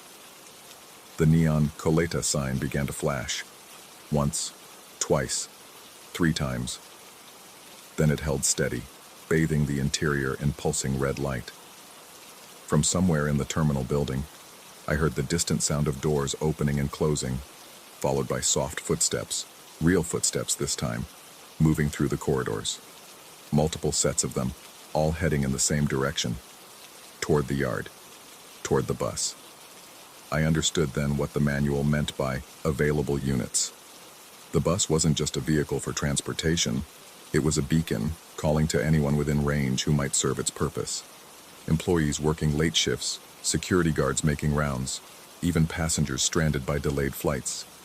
Anyone whose blood type might match current needs. The refrigerator kicked back on, its compressor humming with renewed urgency. On its digital display, numbers began counting down. 23:17, 23:16, 23:15, 23 minutes until 4:44 a.m. I had a choice to make, and the weight of it pressed down on me like a physical thing. I could try to start the bus and drive it away from the terminal, hoping to break whatever hold it had on the approaching figures. Or I could stay, hide in the shadows between the seats, and witness what happened when those doors closed at 4:44. The footsteps outside grew louder, joined by others. I counted at least 6 distinct sets, all moving with the same unhurried determination. Through the windows, I caught glimpses of familiar faces. Janet from the night cleaning crew, Marcus from security, even old Tom who ran the newsstand and sometimes stayed late to restock. Their expressions were peaceful, almost serene, but their eyes reflected the red glow of the Collata sign with an intensity that seemed to come from within. They began boarding the bus, filing past my hiding spot with mechanical precision. None of them seemed to notice me crouched in the shadows, their attention focused entirely on the refrigerator at the back. They took their seats in the backwards-facing chairs, arranging themselves with the orderly calm of people who had done this many times before. Janet settled into the seat directly in front of me, so close I could have reached out and touched her shoulder. She stared straight ahead at the refrigerator, her breathing slow and steady. When I looked closely at her neck, I could see a small mark, barely visible, like a pinprick, just below her left ear. They all had the same mark. As the last of them took their seats, the bus doors closed with a soft pneumatic hiss. The engine's idle dropped to an almost inaudible whisper, and the interior lighting shifted from red to the clinical white of an operating room. The refrigerator's display showed 7:32, 7:31, 7:30, 7.5 minutes. I remained frozen in place, afraid that any movement might draw their attention, but more afraid of what I might see if I tried to leave. The passengers sat in perfect silence, their breathing synchronized, their eyes never leaving the refrigerator. Occasionally, one of them would reach up to touch the mark on their neck, and their expression would soften into something approaching bliss. At exactly 4:44 a.m., the refrigerator's compressor shut off with a final click. The silence that followed was absolute. No engine noise, no breathing, no sound at all except for the rapid beating of my own heart. Then slowly, the passengers began to stand. They moved in unison, like a choreographed dance, filing toward the back of the bus where the refrigerator waited. I couldn't see what happened next. My view was blocked by the seats and the bodies of the passengers, but I heard the soft mechanical sounds of the refrigerator opening and closing, followed by the quiet hum of its compressor restarting. When the passengers returned to their seats, each carried a small medical bag, the kind used for blood donations, filled with a dark liquid that caught the light like oil. The bus doors opened again, and one by one, they disembarked. As they passed my hiding spot, I caught glimpses of their faces. They looked younger somehow, refreshed, as if they had just awakened from a particularly restful sleep. The marks on their necks had faded to almost nothing. Janet was the last to leave. As she stepped off the bus, she paused and looked back, her eyes scanning the shadows where I crouched. For a moment, I thought she had seen me, but then she smiled, a peaceful, satisfied smile, and walked away into the pre-dawn darkness. The bus sat empty for several minutes after the last passenger departed. Then, without warning, the engine revved once and the vehicle began to move. It rolled slowly through the yard, navigating between parked buses and maintenance equipment with impossible precision, until it reached the main exit gate. The gate, which should have been locked and required a security code to open, swung wide without any input. The bus passed through and turned onto the empty highway, its taillights disappearing into the distance like dying stars. I remained hidden between the seats until the first rays of sunlight touched the terminal windows. Only then did I finally climb down from the bus that was no longer there, my legs weak and unsteady beneath me. The terminal systems were back online, all the lights functioning normally. My radio crackled with the morning shift supervisor checking in, wondering why I hadn't responded to his earlier calls. The electronic displays showed normal operations resuming, with the first scheduled arrivals still hours away. In my pocket, I found something that shouldn't have been there. A small laminated card with my employee photo and a medical classification I didn't recognize. On the back, in the same neat handwriting I'd seen on the refrigerator clipboard, someone had written, "Collection scheduled. Next occurrence. TBD. Stand by for signal." I've been standing by for 3 weeks now, checking the yard every morning at 4 a.m., watching for signs of that white bus. The temperature hasn't dropped unexpectedly since that night, and the Coleta sign hasn't appeared on any of our regular fleet vehicles. But I've started noticing things. Small things. Janet still works the night cleaning shift, but she moves differently now, with a fluid grace that reminds me of how that figure glided through the shadows. Marcus has taken to volunteering for extra blood donations at the medical center, and Tom has installed a new refrigeration unit in his newsstand, the same model I saw on the bus. Sometimes late at night when I'm alone in the terminal, I catch myself touching the spot just below my left ear. There's nothing there yet, but I can feel something waiting, like a seed that hasn't quite decided whether to grow. The manual I found in the driver's satchel is gone now, along with all the incident reports and personnel files. But I remember what the last entry said about collections not being meant for the living to witness. I think I understand now what my predecessor meant. The living aren't meant to witness collections. They're meant to participate in them. The question isn't whether the bus will return, but whether I'll recognize the sound of its engine the next time I hear it calling. Whether I'll remember to be afraid when those familiar footsteps start walking toward the light.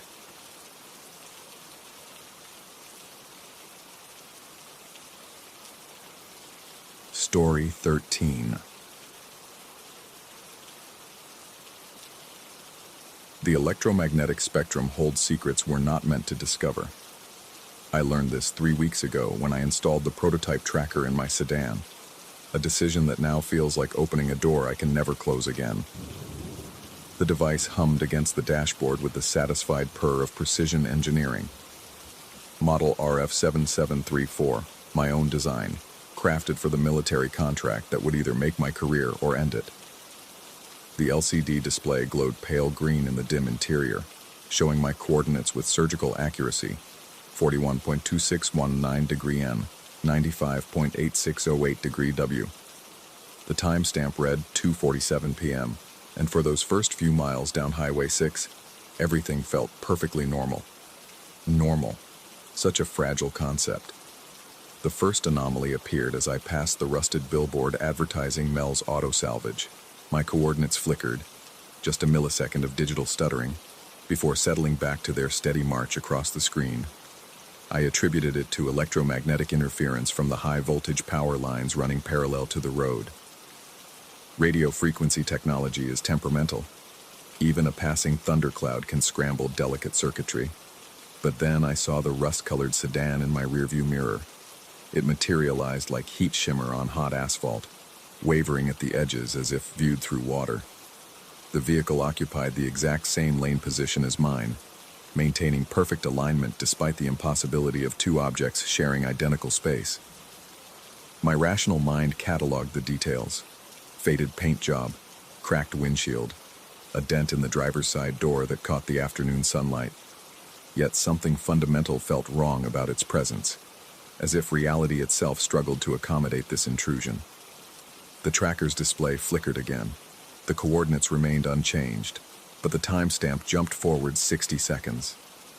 2:48 p.m. became 2:49 p.m. in an instant, stealing a minute from my existence with casual indifference.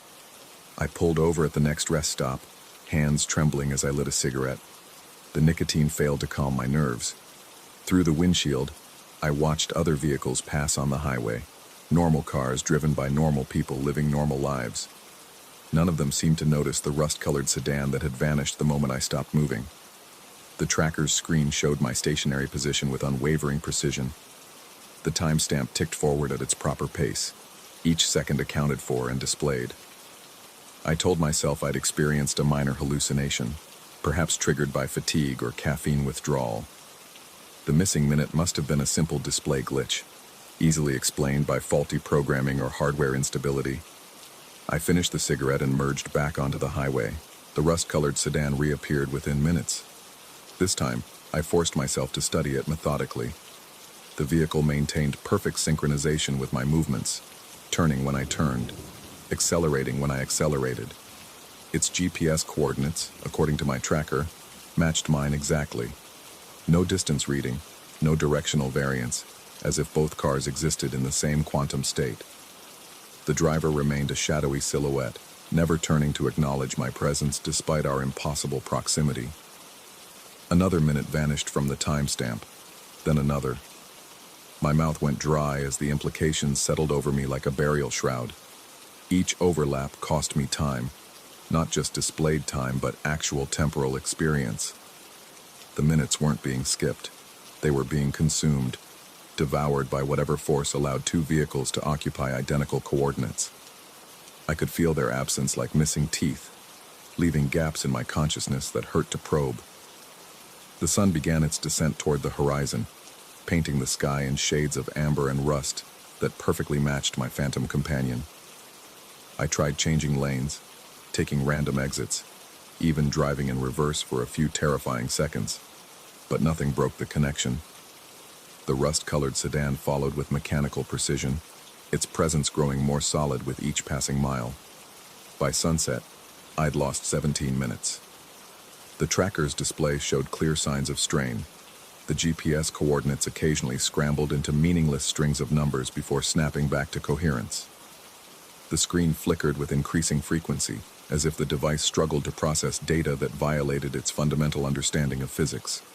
Strange harmonics crept into the background hum, subsonic frequencies that made my teeth ache and my vision blur at the edges. I needed to find the calibration site before full darkness arrived. The manual specified an open field, free from metallic interference, where the antenna could be properly aligned. Only there could I restore the device to normal operation and break whatever unholy connection had formed between my world and the shadow realm of the rust-colored sedan. The off-ramp to County Road 47 appeared in my headlights like salvation itself. I took the exit at dangerous speed, tires screaming against asphalt as I fought to escape the highway's electromagnetic embrace. For a moment, the rust-colored sedan lagged behind, its outline wavering like a television picture losing signal strength. Hope flickered in my chest, premature and foolish. The phantom vehicle rounded the curve behind me, its headlights cutting through the gathering darkness with predatory intensity. The distance between us collapsed to nothing as our GPS readings merged once again. Another minute disappeared from my timeline, followed quickly by 2 more. Time itself seemed to hemorrhage around the overlapping signals, bleeding away into whatever void existed between parallel coordinates. County Road 47 stretched ahead like a concrete tongue, leading deeper into farmland where cell towers gave way to grain silos, and electromagnetic interference faded to negligible levels. The perfect environment for calibration, the perfect environment for answers, or for something far worse than ignorance. My hands gripped the steering wheel with white-knuckled desperation as the speedometer climbed past reasonable limits. The engine roared with mechanical protest, but the rust-colored sedan matched my pace effortlessly, its engine producing no sound at all. It moved with the silent inevitability of fate itself, immune to the laws governing normal vehicles. The tracker's display began cycling through error messages in rapid succession. Signal overlap, temporal variance, coordinate conflict. Each warning flashed in angry red letters before dissolving into static. The device was dying, overwhelmed by data that challenged its core programming. Soon it would fail completely, leaving me blind to the supernatural mechanics governing this encounter. I'd lost 31 minutes when the calibration field came into view. The meadow stretched for acres on both sides of the road, its grass tall enough to hide deer and wild turkeys, but too short to interfere with radio transmissions. No power lines crossed the space. No cell towers pierced the horizon. This was exactly what the manual ordered. Electromagnetic silence broken only by the distant murmur of wind through wheat. I pulled off the road and killed the engine. The rust-colored sedan stopped beside me, not behind, not ahead, but occupying the exact same coordinates my vehicle had just vacated. Through the driver's window, I could see my own silhouette reflected in the phantom car's glass, creating an infinite regression of overlapping images that hurt to contemplate. The tracker's screen went black. In the sudden silence, I heard something that should have been impossible. Another engine idling in perfect unison with my own, though I'd turned mine off moments ago. The sound came from everywhere and nowhere, a mechanical heartbeat that synchronized with my pulse until I couldn't distinguish between them. I opened the door and stepped onto the grass. The night air carried the scent of approaching rain and something else. Ozone, sharp and electric, like the aftermath of lightning strikes. My footsteps crunched on gravel as I walked toward the front of my car, fishing the calibration tools from my jacket pocket. The antenna needed only minor adjustments to restore proper function. 5 minutes of work would solve everything. But when I looked up from the toolkit, the rust-colored sedan was gone. Relief flooded through me like ice water, washing away the accumulated tension of the past several hours. The phantom vehicle had vanished, taking its impossible presence back to whatever realm had spawned it. The electromagnetic interference was breaking down, allowing reality to reassert its normal boundaries.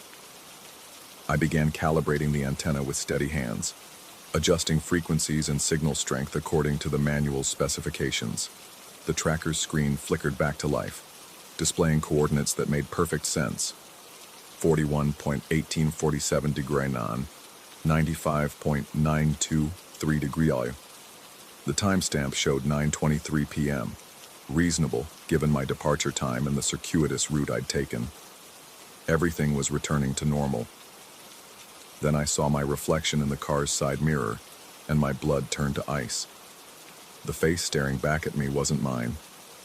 The features were similar, same nose, same jawline, same color eyes, but subtly wrong, as if viewed through imperfect glass.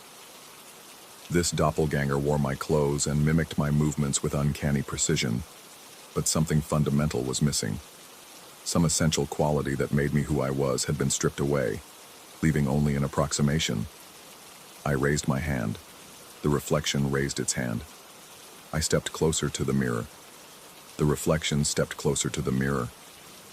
But behind the reflected trees and reflected stars, I could see the faint outline of a rust-colored sedan parked in the exact same spot where my car should have been. The tracker's display showed a new timestamp, 9:24 p.m. No minutes had been lost during the calibration, but as I stared at my borrowed face in the mirror, I began to understand that the device hadn't been stealing time at all. It had been recording an exchange. Somewhere in the electromagnetic spectrum, my original self still drove down Highway 6 in a rust-colored sedan, watching a phantom in a dark car occupy his coordinates. We'd been switching places with each overlap, trading realities like cards in a cosmic deck. The calibration hadn't fixed the interference. It had completed the transaction. I climbed back into what I now realized was someone else's car and started someone else's engine. The road home stretched ahead, familiar yet foreign, leading toward a life that would fit me like borrowed clothes. The tracker displayed my new coordinates with perfect accuracy, marking my position in a world where I didn't quite belong. In the rearview mirror, the calibration field remained empty except for wind-blown grass and gathering storm clouds. But sometimes, when the headlights hit the glass at just the right angle, I can see another vehicle following behind me. A dark sedan whose driver peers through the windshield with my original eyes, searching for a way back to the reality he lost. The tracker continues to function flawlessly, marking each moment of my displaced existence with digital precision. The timestamp advances at the proper pace, never skipping ahead, never falling behind. But I've learned that time isn't the only thing that can be lost in the spaces between overlapping signals. Sometimes, driving alone through the electromagnetic wilderness of rural highways, I wonder if the calibration was successful after all. Perhaps the antenna is working exactly as designed, maintaining perfect reception in a frequency range where identity itself becomes just another form of data to be transmitted, received, and occasionally misrouted to the wrong destination. The rain has started to fall, drumming against the windshield with borrowed fingers. I adjust the wipers to clear my stolen view of the borrowed road ahead, and somewhere in the electromagnetic spectrum, another version of myself makes the same adjustment in reverse. We're both going home, but neither of us will ever arrive.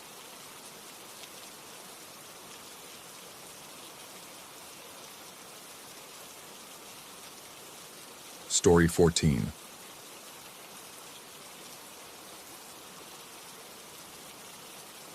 The rain started the moment I accepted the ride. Not the gentle kind that whispers against windshields, but the aggressive type that drums against metal and glass like impatient fingers. My phone screen showed the pickup location, a rural road about 20 minutes outside the city limits, where streetlights gave way to gravel and common sense should have told me to decline. But rent was due in 3 days, and I'd learned not to question late-night rides that paid well. The GPS guided me through increasingly narrow roads, past farmhouses with darkened windows and mailboxes that leaned like crooked teeth. My headlights carved weak tunnels through the darkness, illuminating rain that fell in silver sheets. The radio crackled with static between stations, and I'd given up trying to find anything coherent 15 minutes ago. When I reached the coordinates, there was nothing. No passenger waiting under a porch light. No figure hunched against the rain. Just an empty stretch of asphalt that disappeared into blackness ahead and behind. I pulled over and checked my phone, confirming the address twice. The screen showed my location as a blue dot surrounded by green emptiness. No buildings, no landmarks, just the thin line of road cutting through what the map labeled as undeveloped land. I sent a text to the passenger, then tried calling. The phone rang once before cutting to a voicemail that played only dead air. 5 minutes passed, then 10. The rain intensified, each drop hitting my roof like a small stone. I was about to cancel the ride when I noticed something in my rearview mirror. Headlights. 2 pale circles hung in the darkness, perfectly centered in my mirror. They hadn't been there moments before. I was certain of that. The road behind me had been empty, a black throat leading back toward civilization. But now these lights waited, unmoving, like eyes watching from the dark. I flashed my hazards, thinking maybe this was my passenger after all. The lights didn't respond. They simply remained there, fixed and patient. I tried backing up slightly, just to see if the other driver would react, but as I moved, something odd happened. The distance between us remained exactly the same. When I stopped, the lights stopped. When I crept backward another few feet, they moved with me, maintaining that precise gap. My hands felt damp against the steering wheel. I told myself it was coincidence. Maybe the other driver was simply maintaining a safe following distance. But 30 meters seemed oddly specific, and there was something unsettling about how perfectly centered the lights remained in my mirror, never wavering left or right despite the winding road. I decided to move forward and see what happened. The moment I pressed the accelerator, the lights followed. Not immediately, but after a delay that matched exactly how long it would take to maintain that 30-meter gap. When I slowed down, they slowed. When I stopped, they stopped. It was like being connected by an invisible tether, as if my movements were controlling theirs through some mechanical sympathy. But that wasn't the strangest part. The strangest part was the silence. I should have heard the other engine. Even at that distance, even through the rain and my own motor's hum, there should have been some sound. Instead, there was only the rhythm of my windshield wipers and the steady percussion of rain against glass. I rolled down my window slightly, letting cold air and moisture rush in, straining to catch any noise from behind me. Nothing. The lights followed me through the darkness as silently as ghosts. That's when I first heard the voice. It came through my radio, a whisper threading between static, so faint I almost missed it. At first, I thought it was a distant station bleeding through, but the word was too clear, too deliberate. Conduct. I fumbled with the radio knob, but the static remained constant. The whisper came again, barely audible above the rain. Conduct. My speaker had been damaged for months, crackling and cutting out randomly, but now it seemed to focus this single word with crystalline clarity. I turned the radio off entirely, but the voice continued, emanating from the broken speaker like breath through a wound. Conduct, conduct, conduct. Each repetition sent a chill down my spine. I pressed harder on the accelerator, watching my speedometer climb past 40, then 50. The lights behind me accelerated too, maintaining that impossible precision. 60 miles per hour on a dark country road felt reckless, but the need to break free from whatever followed me outweighed caution. The voice grew more insistent. Conduct, conduct, conduct. I took a sharp curve too fast, feeling my tires slip slightly on the wet asphalt. Behind me, the lights navigated the turn with perfect grace, never wavering, never losing that exact distance. It occurred to me that I hadn't seen the vehicle itself, only the lights. The darkness between us seemed absolute, as if the headlights floated disconnected from any physical form. My breathing came faster now, each exhalation fogging the windshield slightly before the defroster cleared it away. The rain had become torrential, transforming the road ahead into a tunnel of silver chaos. My wipers struggled to keep up, creating moments of near blindness between their passes. That's when I decided to test something. I reached for my headlight switch, hesitating for just a moment. What if turning them off sent me careening into a ditch? But the need to understand what followed me overwhelmed my fear of crashing. I flicked the switch. Darkness consumed everything. For an instant I was blind, hurtling through absolute blackness at 60 miles per hour. But that wasn't what made me gasp. The interior of my car suddenly felt wrong. heavier, colder, saturated with moisture that had no source. Droplets appeared on my dashboard, my steering wheel, the inside of my windshield. They formed and multiplied as if I were underwater, as if the rain had somehow invaded the sealed cabin of my vehicle. I could taste humidity in the air, thick and mineral-heavy like lake water.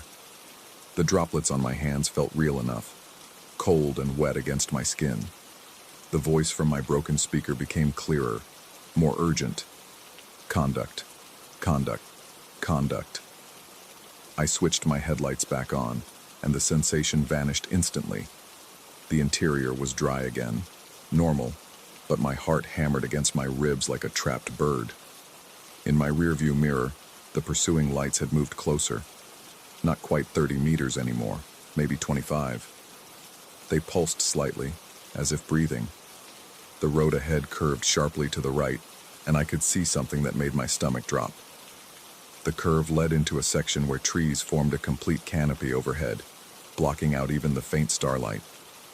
It would be total darkness, exactly what the voice seemed to want me to enter. But off to my left, I spotted something else. A small side road, barely visible, that led to what looked like a maintenance station or rest area. A single floodlight illuminated a small building and a turnaround. The light was weak but steady, creating a pool of pale illumination in the surrounding darkness. The phrase from earlier echoed in my mind: find an illuminated return point, where the reflection of my headlights could engulf the pursuers. I didn't understand where that thought came from. It felt like remembered instructions from a dream I'd never had. I jerked the wheel left, tires squealing as I turned into the side road. My headlights swept across gravel and weeds, then caught the building in their beam. It was abandoned, windows boarded, but the floodlight above cast everything in stark white relief. I pulled into the turnaround and immediately spun my car around to face the main road. The pursuing lights had stopped at the intersection. They hung there, motionless, as if considering their next move. I could see them clearly now in the distance, two pale orbs floating in the darkness where a vehicle should be. There was no shape behind them, no suggestion of metal or glass, just the lights themselves suspended in empty air. Conduct, whispered my radio. I aimed my headlights directly at them and flashed my high beams. The effect was immediate and wrong. Instead of illuminating what followed me, my light seemed to bend around those floating orbs, creating a strange reflection that rippled outward like water. The reflection grew, spreading beyond the lights, engulfing them in an expanding circle of brightness that moved against all logic. The whisper from my radio became a hiss, then static, then silence. The lights behind me flickered once and went out. For several minutes I sat in my car, engine running, high beams pointed at the empty road. The floodlight above hummed softly, and rain continued its relentless percussion against my roof. My hands shook as I reached for my phone to cancel the ride request. But when I looked at the screen, there was no ride to cancel. My app showed no recent trips, no passenger requests, no record of the address that had brought me here. According to my phone, I'd been offline for the past 3 hours. I drove home in silence, taking well-lit highways despite the longer route. The radio remained quiet, my speaker apparently broken again in the normal way. When I finally reached my apartment, I checked my app once more. Still no record of the trip, but my odometer showed 63 additional miles, and my gas tank was noticeably lower. 3 weeks have passed since that night. I've stopped driving for the rideshare company, finding work with a local delivery service instead. Daytime routes only, never rural, never after dark. The rational part of my mind has constructed explanations. Stress, fatigue, maybe a minor breakdown brought on by financial pressure and too many late nights.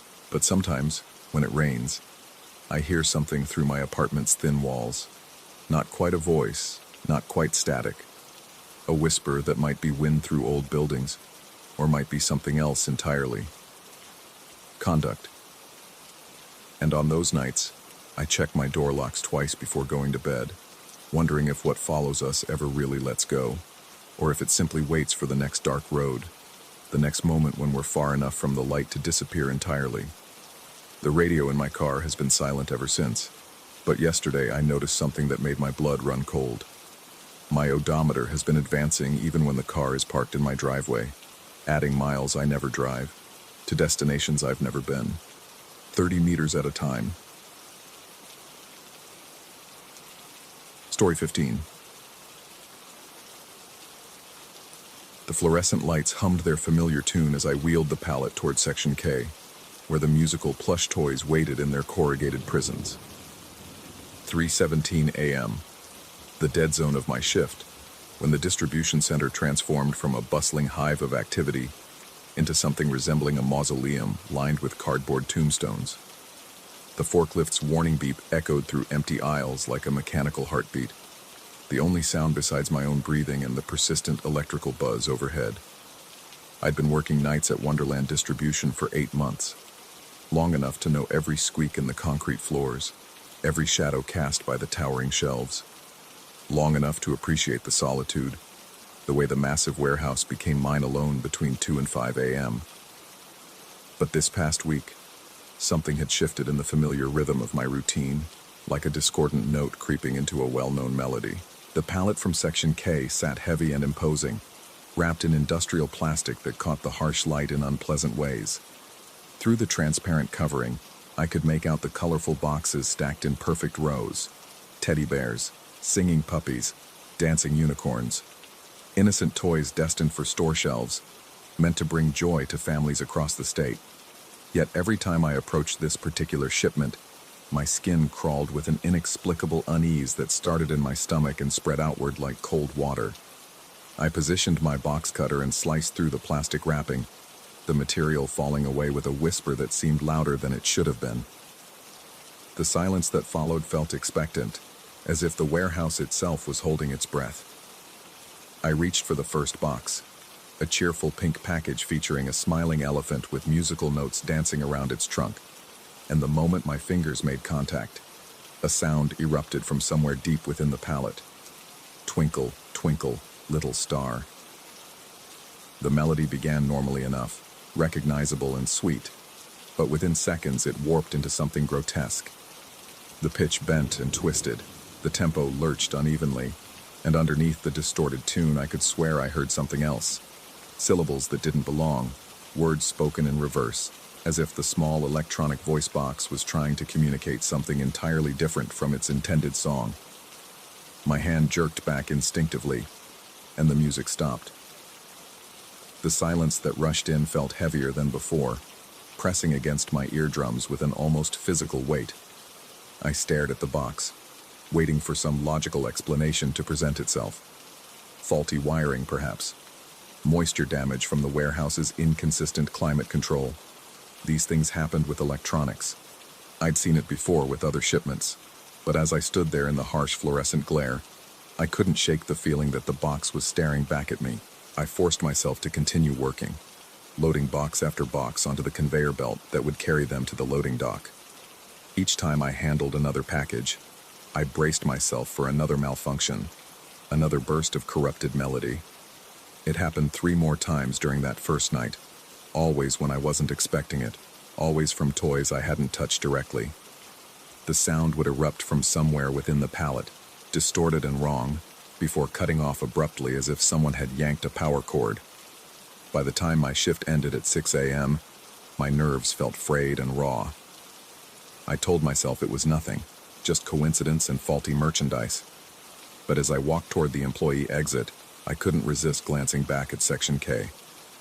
In the pale morning light filtering through the high windows, the remaining pallets cast long shadows that seemed to reach toward me across the polished concrete floor. The second night brought more of the same, only worse.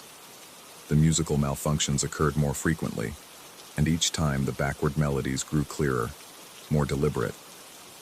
I began to distinguish actual words buried in the reversed audio, fragmentary phrases that tickled the edge of understanding without quite breaking through into comprehension. Portuguese words, I thought, though spoken in an archaic dialect that sounded like something from centuries past. It was during the third night that I made the decision to record one of these episodes. My phone sat propped against a stack of boxes, recording app activated, red light blinking steadily as I went about my work. I didn't have to wait long. As I lifted a package containing what appeared to be a singing rabbit, a burst of corrupted music filled the air, lasting nearly 30 seconds before cutting off with an electronic squeal that made my teeth ache. Later, in the employee break room with my earbuds firmly in place, I played the recording backward.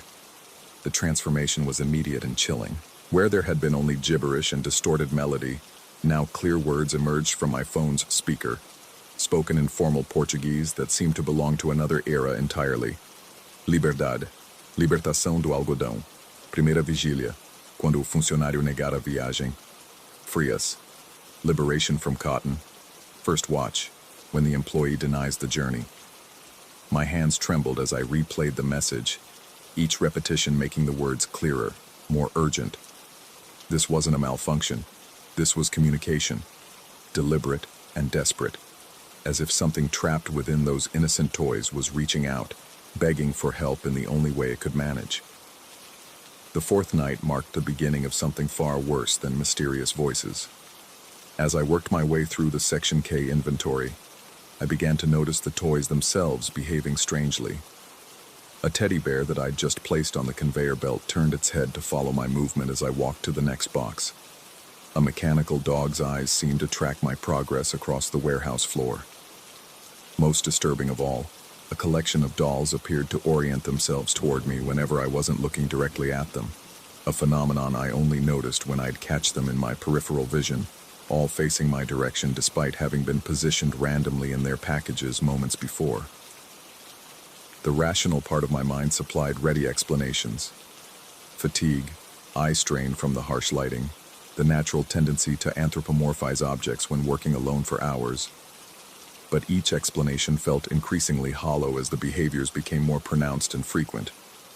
By the end of my shift, every toy within a 20-foot radius seemed focused on me with an attention that felt predatory and calculating. It was the security footage that shattered my last attempts at rationalization. During my lunch break, I convinced Gary, the day shift security supervisor, to let me review the overnight surveillance recordings. What I saw on those grainy monitors defied every rational explanation I could construct. The cameras recorded everything in stark black and white, timestamp ticking steadily in the corner as the hours passed in accelerated playback. I watched myself moving through my routine, a small figure dwarfed by the towering shelves and massive machinery. But in the spaces between my passes through each aisle, other movement occurred. Subtle at first, just a slight shift in the arrangement of boxes, a package that seemed to have rotated a few degrees from its original position. But as the night progressed, the movements became more pronounced and coordinated. Toys appeared to be sliding across surfaces when no human was present to observe them. Boxes rearranged themselves into new configurations. Most unnervingly, the plush animals seemed to be gathering near the emergency exit at the far end of the warehouse, forming loose clusters that grew larger and more organized with each passing hour. By dawn, according to the security footage, nearly every toy in Section K had somehow migrated toward the emergency door, creating a soft barricade of colorful boxes and stuffed animals. Yet when I'd left that morning, everything had appeared normal. Products properly arranged on their shelves, inventory organized according to standard protocol. Weird shadows, Gary muttered, squinting at the monitors. Compression artifacts, maybe. These old cameras don't handle low light very well. But I knew what I was seeing wasn't a technical malfunction. Something was happening in that warehouse during the dark hours of my shift. Something that existed in the spaces between human observation, in the blind spots of perception and recording equipment. The fifth night, I came prepared. In addition to my phone for recording, I brought a small digital camera and positioned it to capture the Section K area from multiple angles. I also carried a portable scale, intending to document the weight discrepancies I'd begun noticing whenever I tried to move completed shipments to the loading dock. The musical messages continued, growing more frequent and urgent. My recordings now contained extended communications in that archaic Portuguese, pleas that spoke of imprisonment, of consciousness trapped within cotton and synthetic fur, of a desperate need to escape before some undefined deadline. The toy's behavior became increasingly bold, No longer content to simply orient themselves toward me, they now moved openly in my peripheral vision, small shifts and adjustments that stopped the moment I turned to look directly at them. But it was the weight anomaly that truly unnerved me. Every box I placed on the portable scale registered significantly heavier than its stated shipping weight. A package labeled as containing a 2-pound stuffed animal would tip the scale at 4 or 5 pounds. Boxes that should have contained light, hollow toys felt solid and dense, as if they'd been filled with sand or concrete instead of cotton batting and electronic components. When I tried to load a completed pallet onto the truck dock's hydraulic lift, the mechanism groaned and strained against weight that should have been well within its operational parameters. The lift's digital display showed numbers that made no sense, readings that suggested the innocent toys somehow weighed twice their stated mass, as if something additional occupied the space within each package. More disturbing still was what happened when I attempted to secure the emergency exit. Following some instinct I couldn't quite name, I'd brought zip ties and planned to loop them through the door's panic bar, creating a temporary deterrent against whatever force seemed drawn to that particular location. But when I approached the exit, I discovered that someone, or something, had already been at work. Thin strands of thread stretched across the doorway in an intricate web, each strand connected to others in a pattern too complex and deliberate to be accidental. The thread appeared to be cotton, similar to what might be found inside stuffed animals, but it had been woven together with a precision that spoke of intelligence and purpose. The barrier was incomplete, as if whoever was creating it had been interrupted in their work. But the intent was clear. Something wanted to prevent exit through that door. As I stood staring at this cotton barricade, my phone buzzed with an incoming text from my supervisor. K-section shipment must go out tonight. Truck leaves at 5 a.m. sharp. No delays. I checked my watch. 3:42 a.m. Less than an hour and 20 minutes to identify which toy contained the source of these disturbances and separate it from the rest of the shipment. The voices from my recordings had been specific about timing, something about the first watch, and an employee who would deny the journey. I was beginning to understand that I was the employee in question, and that my decision about tonight's shipment would determine more than just inventory management. The search began in earnest then, a methodical examination of every remaining box in Section K. I opened package after package, looking for anything that might distinguish one toy from the others. Unusual weight, strange markings, manufacturing irregularities. But each stuffed animal appeared identical to its companions. Soft cotton batting, synthetic fur, simple electronic voice boxes powered by AA batteries. It was while examining a package of what appeared to be ordinary teddy bears that I noticed something peculiar about one particular specimen. Unlike its companions, this bear's eyes seemed to follow my movements with uncomfortable directness. When I removed it from its packaging, the toy felt slightly heavier than it should have, and its fur had an unusual texture, rougher and more coarse than the synthetic materials typically used in modern plush manufacturing. More telling was what happened when I placed the bear on my workstation and stepped back. Every other toy within sight immediately oriented itself toward this particular stuffed animal, as if acknowledging its authority or responding to some signal I couldn't perceive. The bear itself remained motionless, but there was something in its glassy black eyes that suggested awareness, intelligence, waiting. I picked up the toy and carried it to an isolated corner of the warehouse, far from the other inventory. The moment I set it down, the strange behaviors throughout Section K ceased entirely. The oppressive feeling of being watched lifted. The subtle movements in my peripheral vision stopped. It was as if someone had turned off a switch, restoring the warehouse to its normal, benign state. But as I stood there in the sudden quiet, studying the innocent-looking teddy bear that seemed to command such influence over its cotton and polyester brethren, I realized that removing it from the shipment wouldn't solve anything. This wasn't just about one defective toy or a simple quality control issue. The bear was simply a focal point, a conduit for something larger and more complex than I could fully understand. The voices in my recordings had spoken of liberation, of escape from cotton prisons, of consciousness trapped in artificial forms. They'd mentioned a journey that someone would deny, a first watch that would end with freedom or continued imprisonment. And now, Holding what appeared to be the source of all these disturbances, I understood that the choice was mine to make. I could include the bear in tonight's shipment, sending it out into the world along with its companions, or I could keep it here, isolated in the warehouse, preventing whatever journey the voices had spoken of, but also denying whatever liberation they sought. Either choice carried consequences I couldn't fully foresee. As I stood there in the fluorescent-lit silence, weighing my options, I noticed something that made my blood run cold. The bear's mouth, which had been stitched closed with typical manufacturer precision, was beginning to come undone. Thread by thread, the seam was unraveling as I watched, revealing what lay beneath the synthetic fur and cotton batting. Inside, instead of simple stuffing and electronic components, I glimpsed something that looked disturbingly organic. Tissues that pulsed with their own rhythm, structures that resembled neural networks more than toy manufacturing materials. And as the bear's mouth opened wider, I heard something that wasn't coming from any electronic voice box. My own voice, speaking words I'd never said, in that same archaic Portuguese I'd been recording all week. A viagem deve começar agora, ou nunca terminará. The journey must begin now, or it will never end. I dropped the bear and backed away, but my legs felt disconnected from my body, responding to commands I wasn't giving.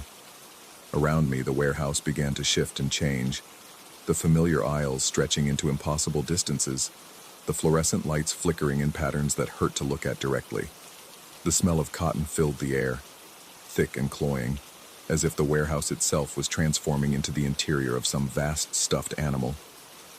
My phone showed 4:47 a.m. The truck would arrive soon, and I would have to make my choice. But as I stood there in the changing warehouse, surrounded by toys that watched me with increasing intensity, I began to wonder if the choice had ever really been mine to make. Perhaps I'd been just another component in this strange mechanism all along, another toy being positioned for whatever journey awaited us all. The bear lay on the floor where I'd dropped it, mouth hanging open, revealing the impossible anatomy within. And in that dark cavity, I could swear I saw my own reflection staring back, not as I was now, but as something soft and cotton-filled, with glassy eyes and a stitched smile that would never change. Outside, I could hear the rumble of the delivery truck approaching the loading dock, right on schedule.